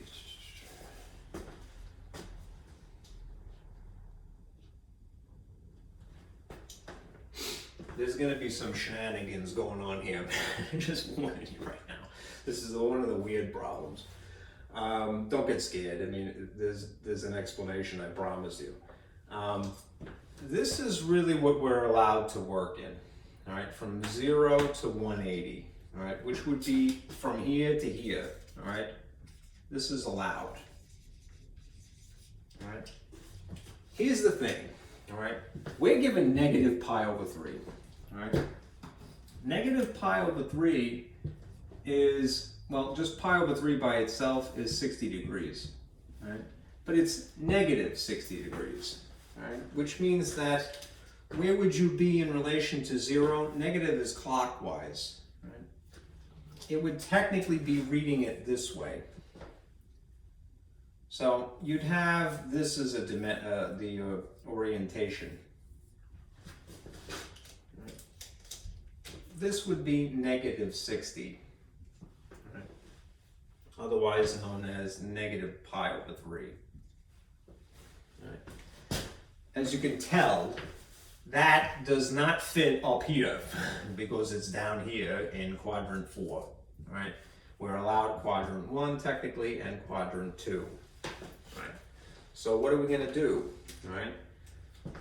If the theta, the angle, is outside the permissible restricted domain, right, then we're going to find an angle, we're just going to call it phi, that fits. Right. Well, the instinctual thing is probably to go, well, why don't I just read it the other way? Right? Even if you did read it instead of in this orientation, to get to that terminal side in this way, it would still be in the same place. Right? And you're still going to be in trouble because you're going to get a figure that, granted, it won't be negative, right? It'll be positive, right? But it's still not where it's supposed to be, right? So, all right, here's where we have this side information. Even, odd function identities. This is an example of where that would be useful. I'm going to point back at this because I purposely gave you this handout. What is true about cosine function. Never mind that it's inverse or not. Just look at the guts here, the argument. Whether your angle is a negative or a positive, you're going to get the same result. That is basically what is the nature of an even function when it comes to trig functions, all right? Don't even worry about symmetry or whatever right now. Just look at the pure algebraic expression. Negative argument or not, all right? You're going to get an equivalent, all right? That is the rationale for this problem, right? If you pay attention to nothing else but the guts that you see here, right? Because cosine is an even function, this is true. That whether cosine has a negative input or cosine has a positive regular input, they're equal. So let's just take the angle that we have here, which is 60. Would 60 fit ordinary positive 60? If I took negative 60 and instead swapped it for positive, these would be equivalent expressions.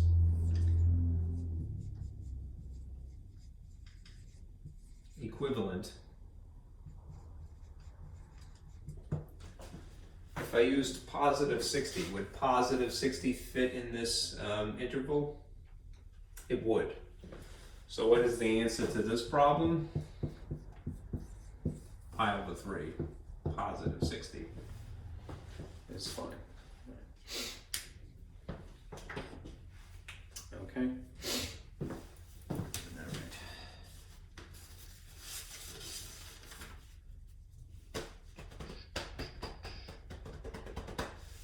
A little bit more, right, almost 2 hours.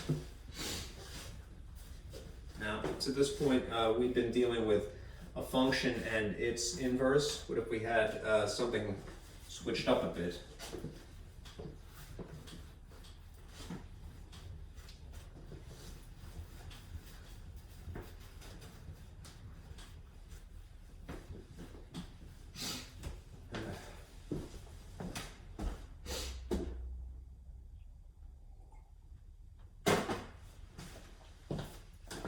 Say that we were going to evaluate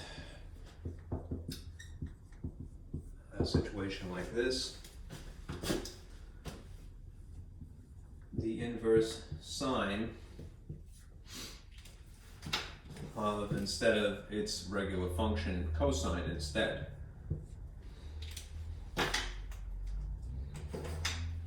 Then we have 13 pi over 6, which is a dreadful number.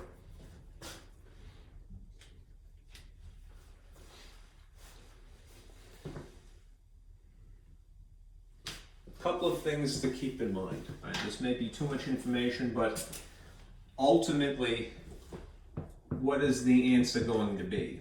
Is the answer going to be an angle? Or is the answer going to be a ratio? Or something, yeah.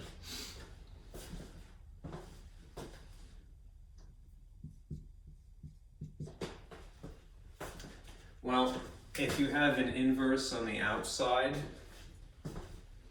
you're going to get an angle as an answer.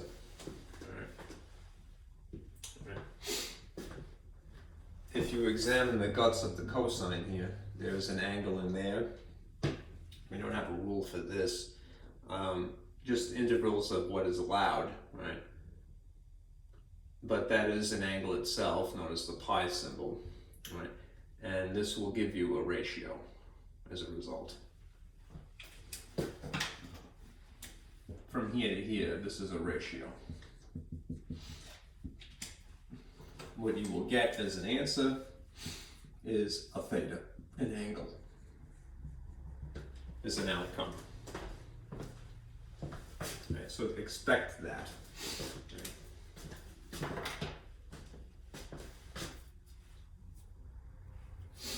All right.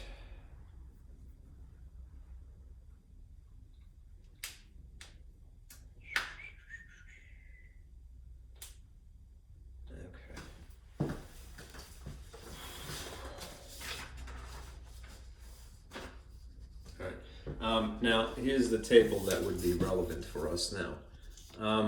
When you have an inverse on the outside and then a regular function on the inside, this is an f and this is a g to indicate that these are not related directly.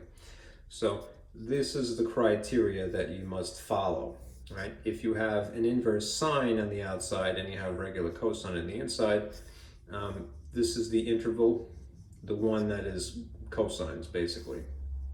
Domain restricted cosine, the inside here, all right?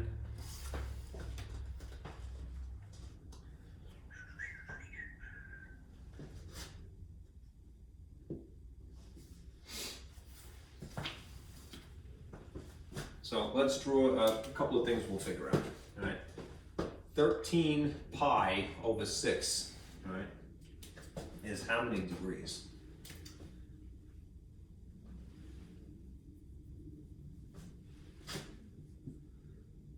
(180) over pi is our interval here, conversion factor. Pi's cancel, 6 is 1, this is 30. 13 times 30, ugh, terrible number.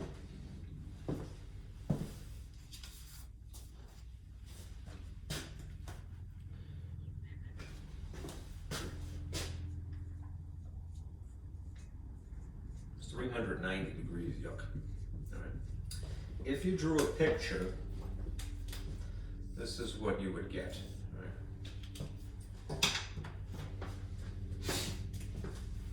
Is 0, is 90, is 180, is 270, is 360. Right. In the usual orientation, right, reading counterclockwise, right, that would be a complete 360. Right. 390 would be the difference of what? Different from 360 by how much? An additional 30 degrees. So you'd be in quadrant 1. If you went the extra, I hate to say this, the extra mile, but you know what I mean. So what would you have? You'd have, in reference to the horizontal axis, you'd have a 30-degree angle. And since this would have to be 90 if I drew a right triangle here, this would be 60, right? Which means the dimensions are positive square root of 3, positive 1, and 2. Right? You'd have special right triangle 30, 60, 90. Okay. Now, let's verify a couple of things. I'm jumping the gun a little bit. Right? Verify that 13 pi over 6 is in the interval that is allowed. Right? For cosine, right, what is the allowed interval here? It's 0 to pi. Right?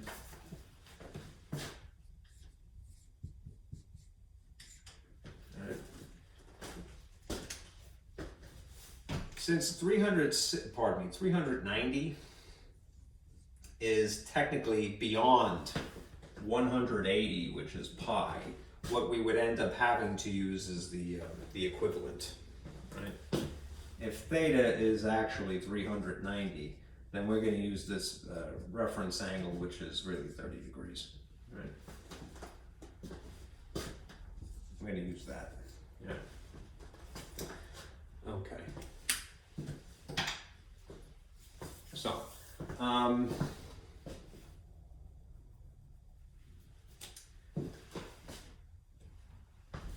zeroing in on this, 30 degrees here, right? And we're dealing with cosine. Remember, cosine of the angle is equal to opposite over hypotenuse, which in this situation is an x value over an r value, right? What is pardon me, shame on me, adjacent, right? X. What is adjacent to 30? Square root of 3. So we're going to use square root of 3 here. And what is the r value? It would be 2. 2, which means the outcome here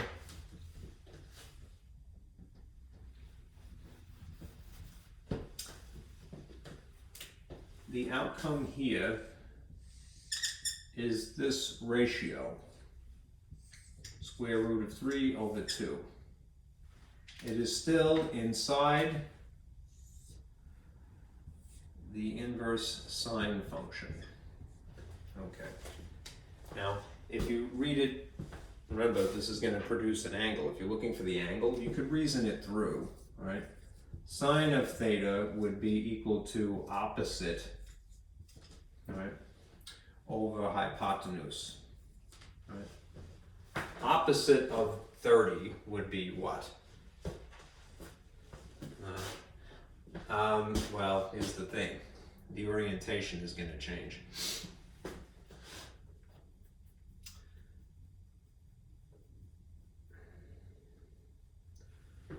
I'm going to enlarge this drawing for a moment just to show you something.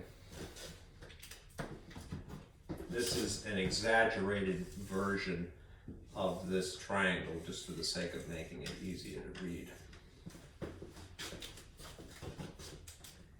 Here's 30, here's 60, and here's 90. And here's all the dimensions where they should be. Square root of 3, 1, and 2. All right? If this is the relationship, right?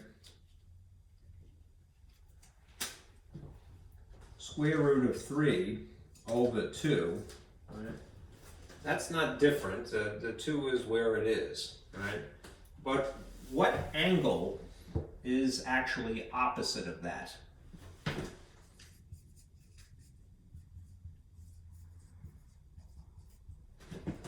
What angle is opposite of square root of 3? It isn't 30. I mean, what is opposite of square root of 3 is 60, which means that the answer is 60 degrees in this case. Right? Otherwise known as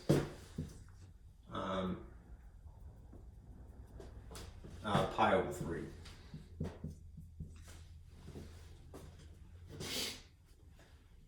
All right, now the table has a sort of a formula that you could follow without having to go through this thought process. I mean, I think it's healthy to do that. And it's kind of what I'm admittedly inclined to do, right? But here, in this situation, right, when you have inverse sine of the cosine, the value for x would have to be, once we've found phi here, subtracted from pi over 2. Right? It's a way of not having to go through this process. Right? So using slightly different symbols, right? Instead of calling this x, right? Right? I call it theta, right? This is what I was taught, right?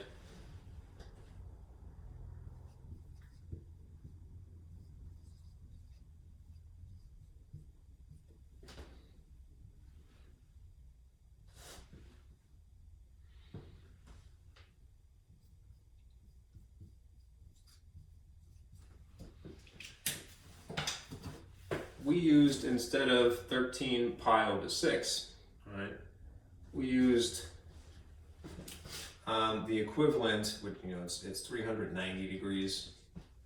This is really 390 degrees, right? That is the original theta. Right?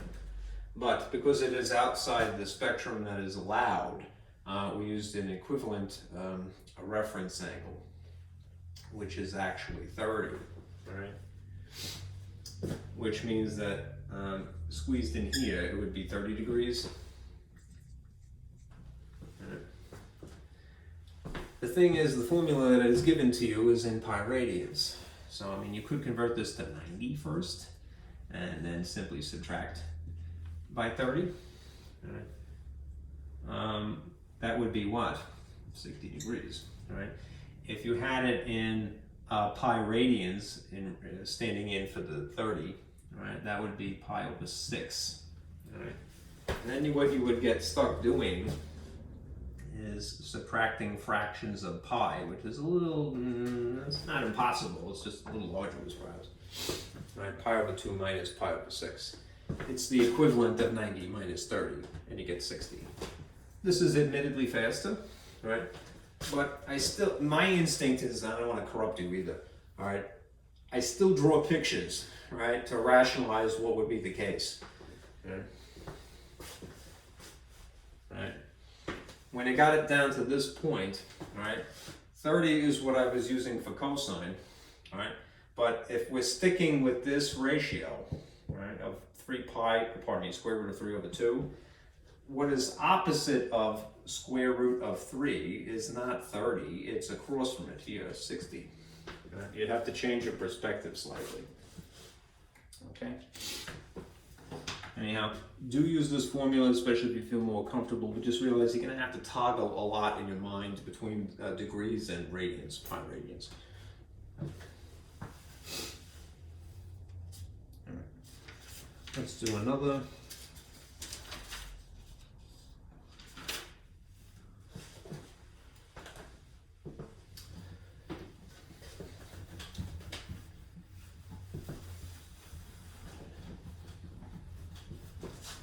Time.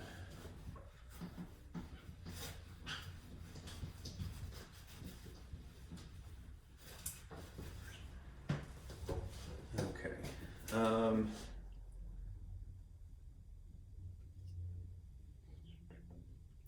Here's the situation where you have the inverse on the inside. So if you had the sine, just standard sine, but then you had an inverse cosine as the innermost function, and the argument here is 4 over 5. I think these are easier personally. Again, as a good habit, rationalize what you are given and what it will produce. Right? If this is the innermost function and it's an inverse, this is going to produce an angle. Right? At least as the guts here. All right? If regular ordinary sine is the outermost function, then this is going to produce a ratio. Right? So in terms of the answer, what is this going to equal? You're going to get a ratio as an answer, which means it's going to be x or y potentially over r.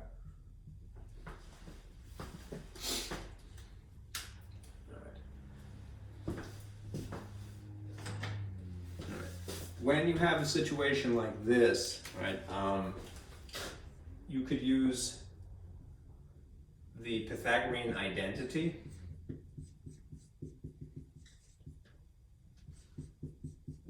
Which would be the cosine squared of the angle plus the sine squared of the angle equals 1.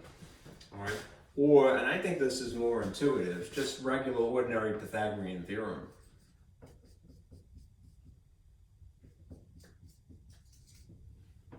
All right.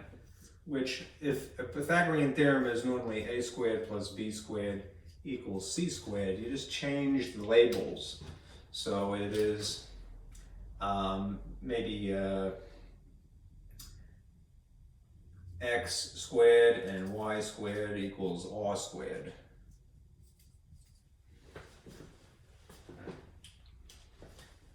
You should get the same answer either way. Right? I think that's easier, quite frankly. Now, what is on the inside here is clearly not an angle. Right? This is a ratio.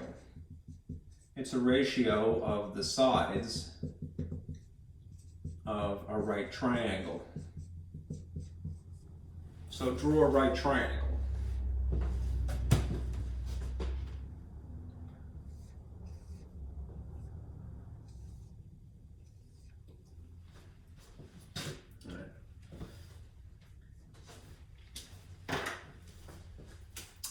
If the dimensions are from cosine,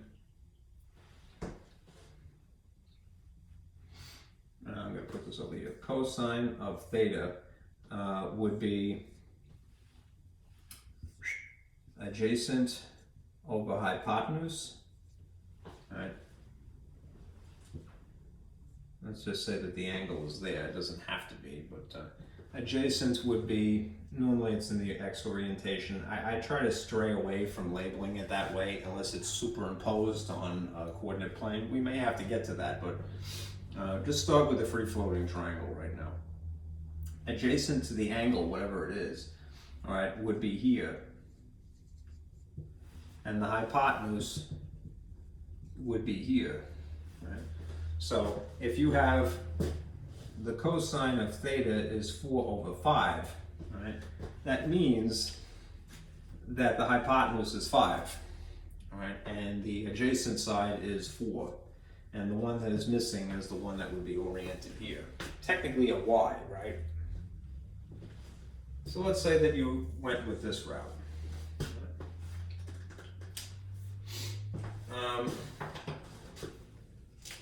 If you have the x value, or what's standing in place of the x value, right, and the r value, right, then a rearranged version of this is x is equal to the square root of r squared minus y squared, vice versa, sorry.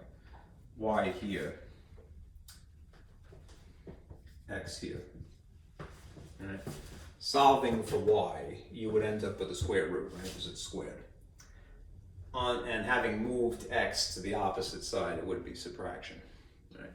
So you could, very carefully, you know, insert 5 where it belongs, insert 4 where it would be, and follow the arithmetic.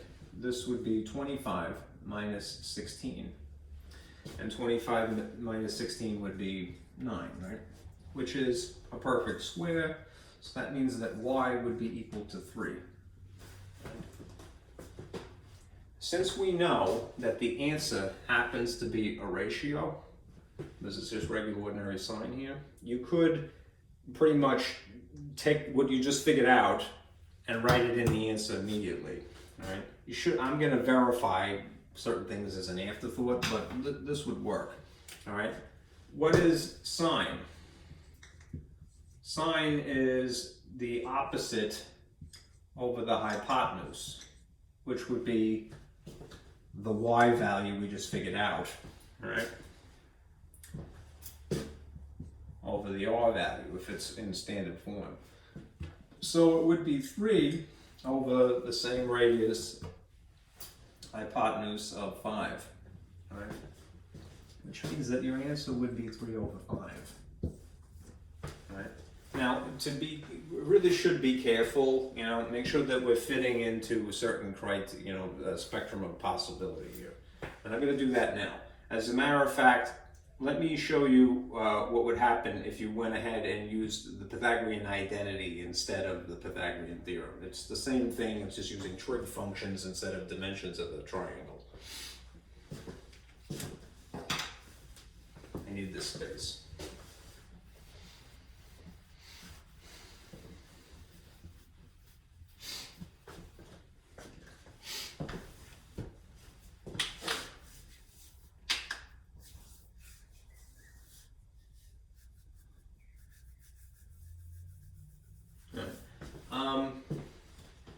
Inverse cosine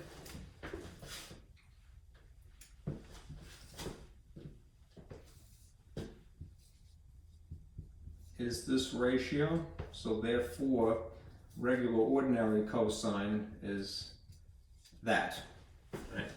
So in place of cosine here, right, which I could, if it makes you feel more comfortable, move the square to here. Right. I'm going to insert the rational ratio of 4, 5. Right? 4 over 5 squared. Right. So this would be everything else the same plus the sine squared of theta is equal to 1. do your squaring, all right, ahead of time here. So you have square the top, square the bottom, which means you'd have 16 over 25, all right, plus the sine squared of theta is equal to 1, and then move it. You could really have arranged it first, but maybe this is more intuitive. I'm going to plop this over here now. If this is positive from the squaring, it would have to be. I'm going to subtract it. This will cancel here, and then I'm going to subtract 16 over 25 here. If you have one, a whole number, and then a fraction, that's got a lot of flair. Just upgrade this 1 into an equivalent using the same denominator. So it would be 25 over 25. Right. You know that when you subtract fractions that have to have a common denominator, they now do. You're going to take 25 minus 16, and you're still going to get the same thing. You're going to get 9 over 25 though. All right. So sine squared of theta is equal to 9 over 25.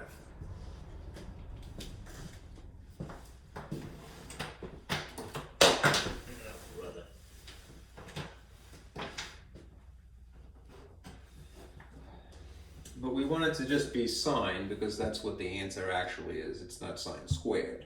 So again, if it makes you feel more comfortable, you can always write the exponent on the outside. So it would technically be this, sine of theta squared here.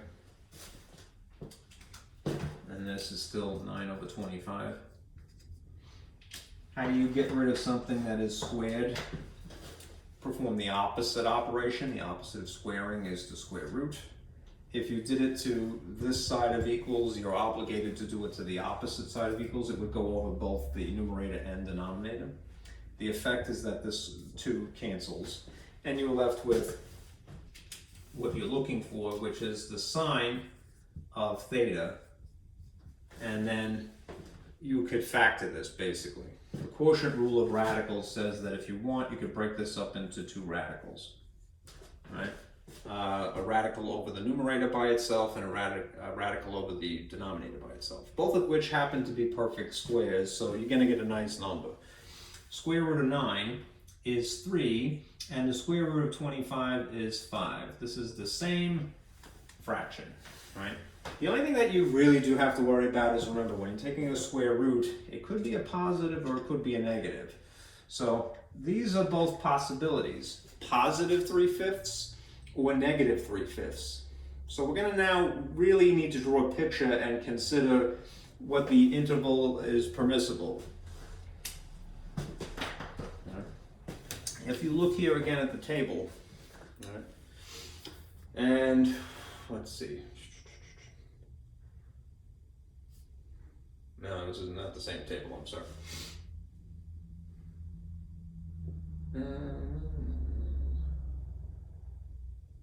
Yeah, it's not the same thing, I'm sorry. Right. Don't worry about that. Okay. The innermost function, let me erase this because I need the space.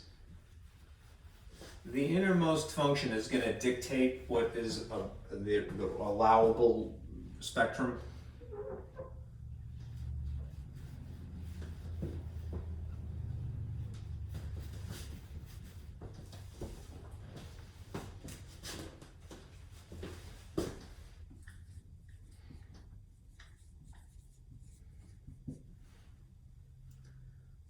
Function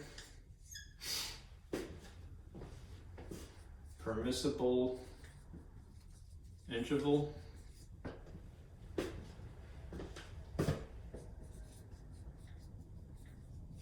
is for cosine, right? In this case it's cosine.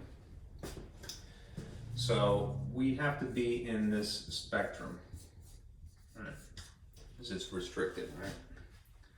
So if it's 0 to pi, and the angle that we got was, oh, pardon me, the ratio is that.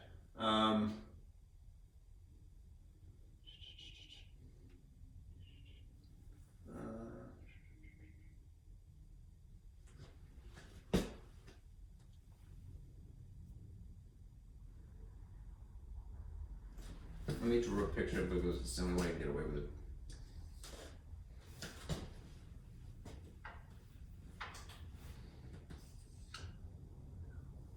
Alright, here's 0, here's 90, here's 180, here's 270, here's 360. Okay. If we have this, 4 over 5, pardon me, 3 over 5, in theory, plus or minus, all right? If it's positive 3 over 5, all right, where would that be? Right. And this is where we're allowed to be, in here and in here, right? Quadrant 2, quadrant 1. All right. Remember, R is always positive. This is a sine, so it's a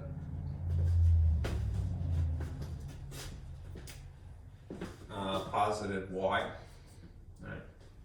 Where are the positive y's? All right. Let's see. Both here and there, right?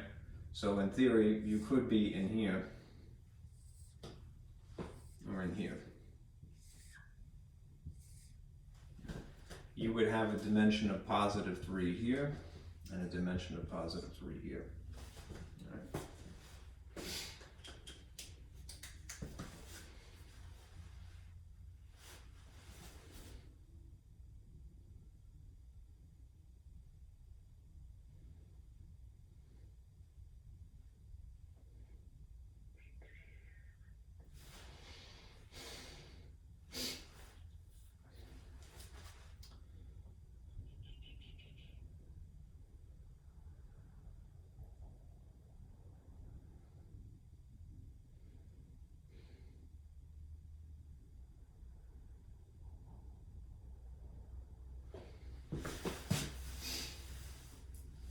Now, there's a side note, sorry.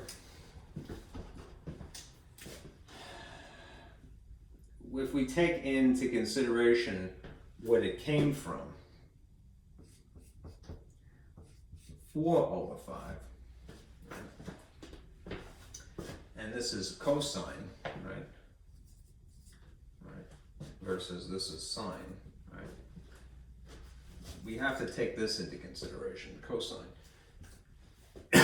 This is a positive x over r, right?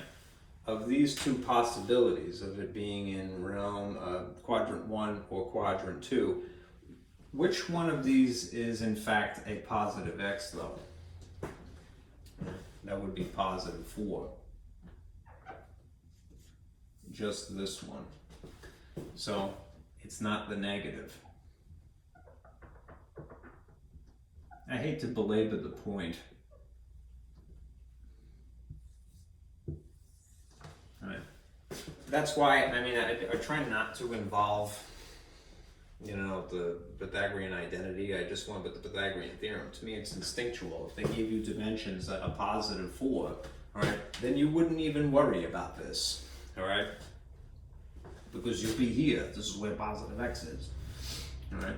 Anyhow, the result of the sine is that you get a positive 3.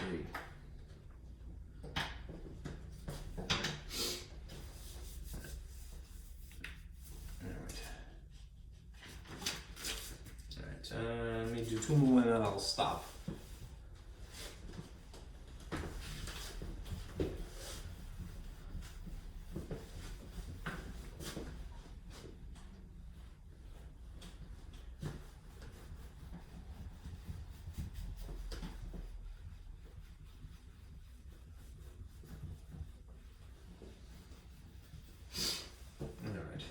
If you're going to evaluate now, let's say hypothetically, the sine, it's really messy.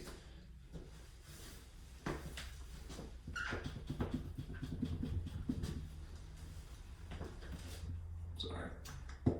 Sine of the tan inverse tangent.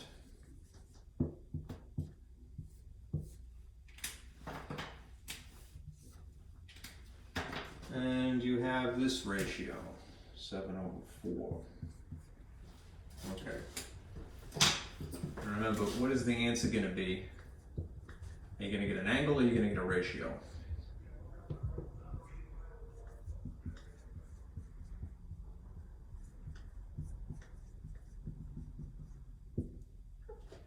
Right. If the outermost function is just an ordinary function, it's not an inverse, then the ultimate answer is going to be a ratio.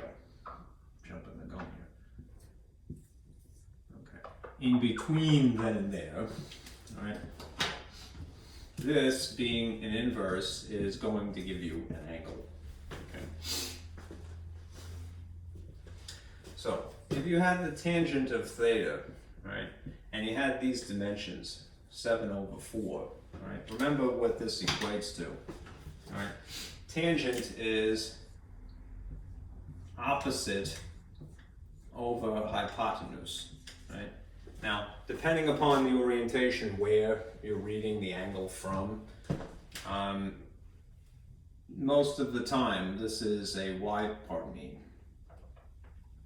adjacent. I think I need more coffee. This is a y value over an x value.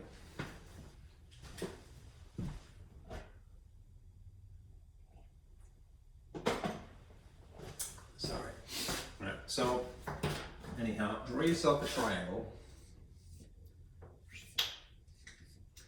and let's just say that the angle is here, right, in the standard position. It really should be a free-floating triangle. It's not really superimposed upon a graph. But I would start with this, all right? So, opposite of the angle would be here, all right? Adjacent to the angle would be here. So that would make this a 7, right? And this would be a 4 here. And the thing that would be missing would be the hypotenuse is missing. Again, I personally, I don't want to corrupt your opinion really, but to me, the straightforward thing is to just go for the Pythagorean theorem, right? Just change the labels, right? Just call this x, call this y, we'll call this r. Right, so if it, instead of a squared plus b squared equals c squared, you have x squared plus y squared equals r squared. Right. Then you could rearrange it to solve for whichever of these that you're looking for. In this case, we're looking for a radius, perhaps. Why do I want that? Because I'm looking for a sine ratio. So this is either going to be, well, if it's sine specifically, then it would be a y over r value. So rearranged, move x from here to here via subtraction, right, take the square root, you end up with this. Y would be equal to, no. I don't have to rearrange anything, I'm looking for r, right? Stupid. Right. Sorry.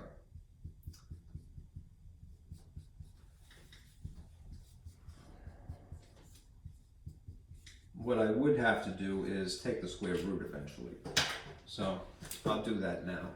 Square root, this cancels the whole thing here. Therefore your r value would be equal to the square root of x squared plus y squared. You can call it opposite or whatever. Right, so 4, all right, I'm going to use in place of x. 7, I'm going to use in place of y. 4 squared is 16, 7 squared is 49. If you add those two, you get what? 65. So the r value is equal to the square root of 65, which is not a perfect square, right, the 65. So if you could factor it, I would. It's not going to factor no matter which way you slice it. You're stuck with square root of 65. Is it wrong to use your calculator and get a decimal equivalent? No, but the advantage of leaving something under the radical, even if it's factored partly, is that it preserves all of infinity. So although it may be kind of inhuman to have square root of 65, leave it alone. You get a better answer. Right. Anyhow, sine would be this ratio. So we're going to take square root of 65 and we're going to park it in the denominator to start with. All right. And what we have qualified as the y value is 7. So I'm going to put 7 here. Now, this is the answer, except that it's not rationalized. So we would have to go one extra step. Right? If you have the sine of the tangent, inverse tangent of 7 over 4 is equal to 7 over the square root of 65, and that is correct. All right, go one step further. Rationalize the denominator, right? Again, a holdover from the days when we didn't have calculators and we didn't this would be cumbersome to have an infinitely stretching decimal number as a denominator. So we're gonna multiply by a convenient ratio of 1, right? And since we're dealing with a square root, single term here, monomial if you will, right? Basically, just duplicate what you see here, here, and here. So the square root of 65 over the square root of 65. Square root of 65 is an irrational number, but whatever it is, it's something divided by itself, right? So the overall value here is still 1, and in theory that's not changing the value of 7 over the square root of 65, it's just changing its appearance to something that is rationalized. So it's less ugly, if you will.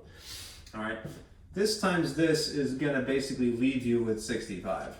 All right, no matter which way you slice it, whether you multiply 65 times 65, figure out whatever it is, and then take the square root of that, or write this as square root of 65 squared, and those are opposite operations, so they cancel. This is the end result. If you multiply these two, you get 7 over the square root of 65. This is your answer. Okay.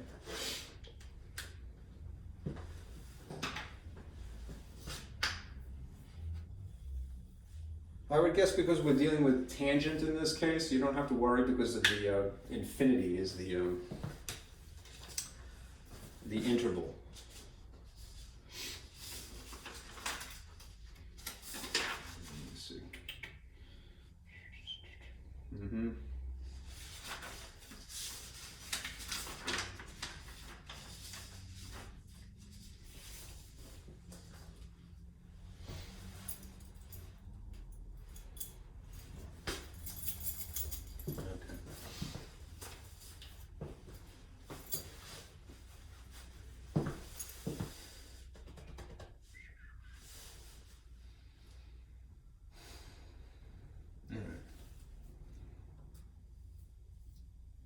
All right, one more of these just with an algebraic expression and then I'll stop.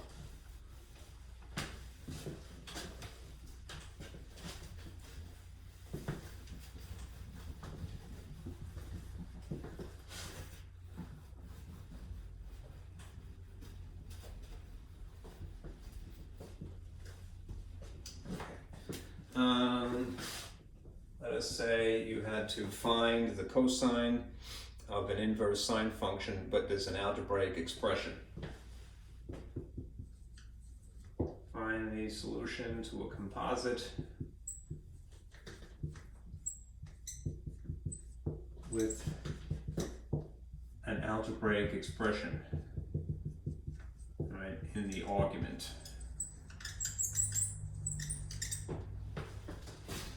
So if you had to evaluate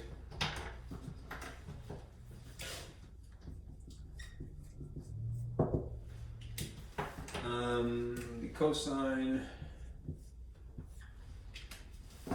of the inverse sine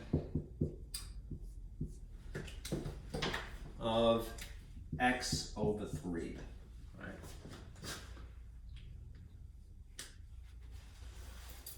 And then the conditions are sometimes stated off to the side. Let's say for when x is in between these two, the spectrum. Okay.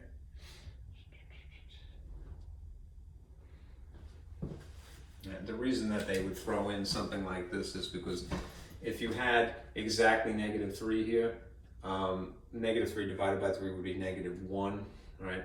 Beyond that might be exceeding a boundary. Now, again, just get in the habit of looking at what you have here. This is an inverse, so therefore this is going to produce an angle, right, by itself.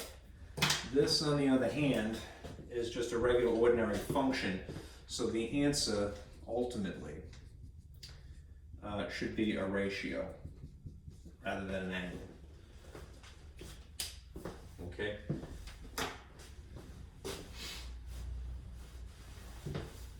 If you take the sine portion of this, sine of theta is equal to, let me start with this just to get you acclimated. If theta, that angle here, is coming from this algebraic expression, right, then rearranged, sine of theta would be equal to x over 3. Right? As a side note, remember SOHCAHTOA?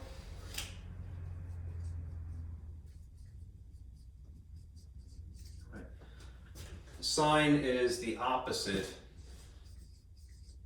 over the hypotenuse. Right. So draw a right triangle.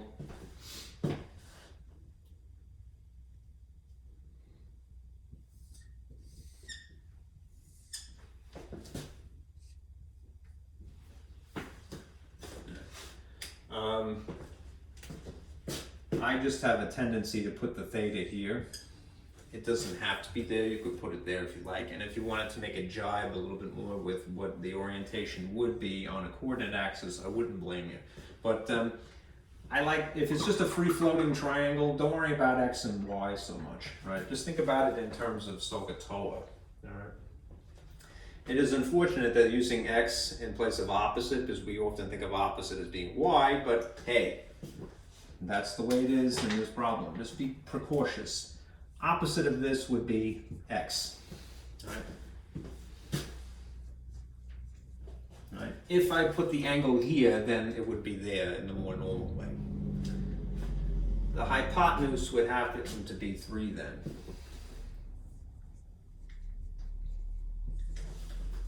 And so you'd have a triangle that looks like this, right?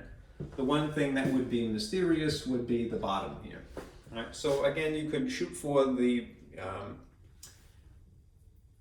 Pythagorean theorem or something like it. You're missing too much information, so what you're going to end up with is probably an algebraic expression anyhow, but we'll see what you get, right? If this is cosine, right, is the answer, and the cosine is going to produce a ratio, then cosine of theta, this would be the answer, all right? I'll make it red just to make it a little bit more consistent here. The cosine of this angle that we would get from here, right, would be what? It would be adjacent over hypotenuse. Right? So in place of the hypotenuse, right, we could immediately put 3, because that's non-negotiable, right? As for the adjacent dimension, because it came from an algebraic expression, we're not going to get a warm, fuzzy, regular, satisfying number as an answer. We're going to get an algebraic expression also up here. Right? Now, how do we get that? We get it from the Pythagorean theorem.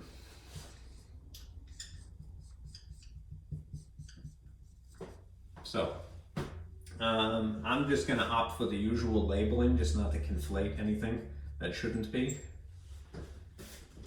A squared, B squared, C squared. Where would the 3 go? The 3 would have to be here. right? The x that is standing in place of this opposite of this angle it's a leg, right? So it could go in either one of these. All right, I'll just put x here, right? And then the thing we're looking for is what we'll have to, is really what's mysterious here, right? So, if you rearrange this incarnation of the Pythagorean theorem, right, you do the things that you normally do, which is to try to isolate this, right? So you move the x squared portion over by subtracting, right? That means that this mysterious quantity, whatever it is going to be 3 squared minus x squared. Whatever little bit of arithmetic that we can do, we will. So in place of 3 squared, you could just write the number 9, right? If you're solving for this, you would have to get it to be not degree 2, so you would square root it. And so you'd end up with that. This mysterious side is whatever the square root of 9 minus x squared is, right? That is the answer. Right? In place of this algebraic expression here, for adjacent, this is adjacent, it is that expression. 9 minus x squared.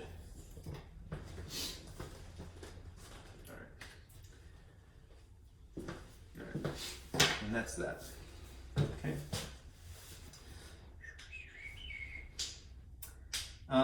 I should check the criteria based upon these conditions. When we have cosine and sine and its inverse is negative, pardon me, the inverse is sine here. Let me just refer to this table.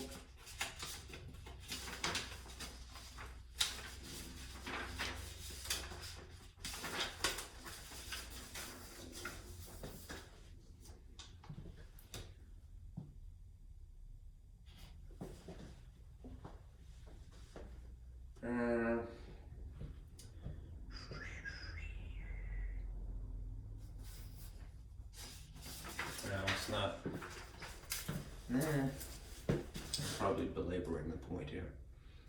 Yeah,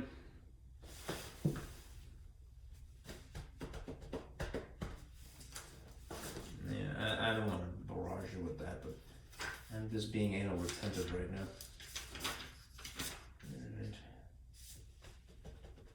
Alright.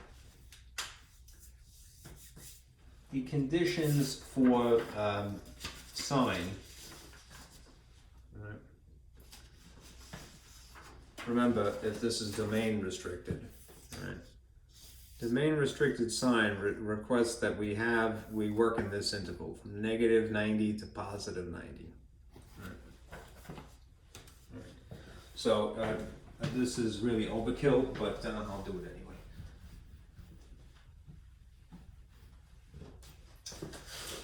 On a graph, if this is 0, this is 90, this is 180, this is 270, this is 360, and the alternative labeling is that this is pi over 2, and so 270 you can think of, if you're reading it this way, is negative 90. That would be negative pi over 2. In theory, the allowable spectrum would be from here to here. So something in quadrant 1 and quadrant 4, right? The dimensions for x are that they have to be between negative 3 and positive 3. I don't want to conflate this x with the horizontal x's at all, all right? All right, that's just to make sure that this doesn't end up being something other than negative 1. All right. If we're confining ourselves to quadrant 1 or quadrant 4,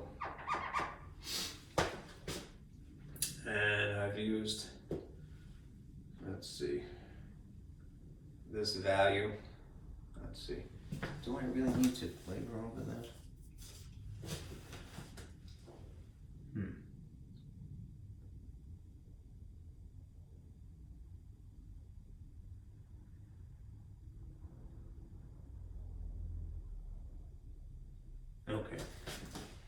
this is more of a generalization, right? Cosine is normally an x value over an r value. If I'm swapping out SOHCAHTOA for something that would be superimposed on a coordinate plane, in this range here, and I shouldn't use the word range per se. All right, these would be where positive x's would be, strictly. Okay. Yes, in theory, it could have a negative, positive y here and a negative y here, right? But exclusively in quadrant 1 and in quadrant 4, all right, you would have positive x's, all right? Which means that if you were worried about the square root being a positive or a negative here, of those two choices, it would have to be the positive, okay? The innermost function basically dictates the interval.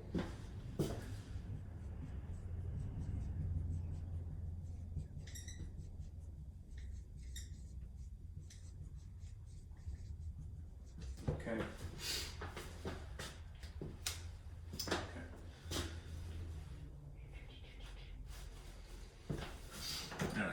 Let me leave it at that. Right. This was section 8.3, so today is Tuesday. Give you a week approximately to work on it. We're very near the end. We're going to start chapter 9 on Thursday. Okay. So for homework, all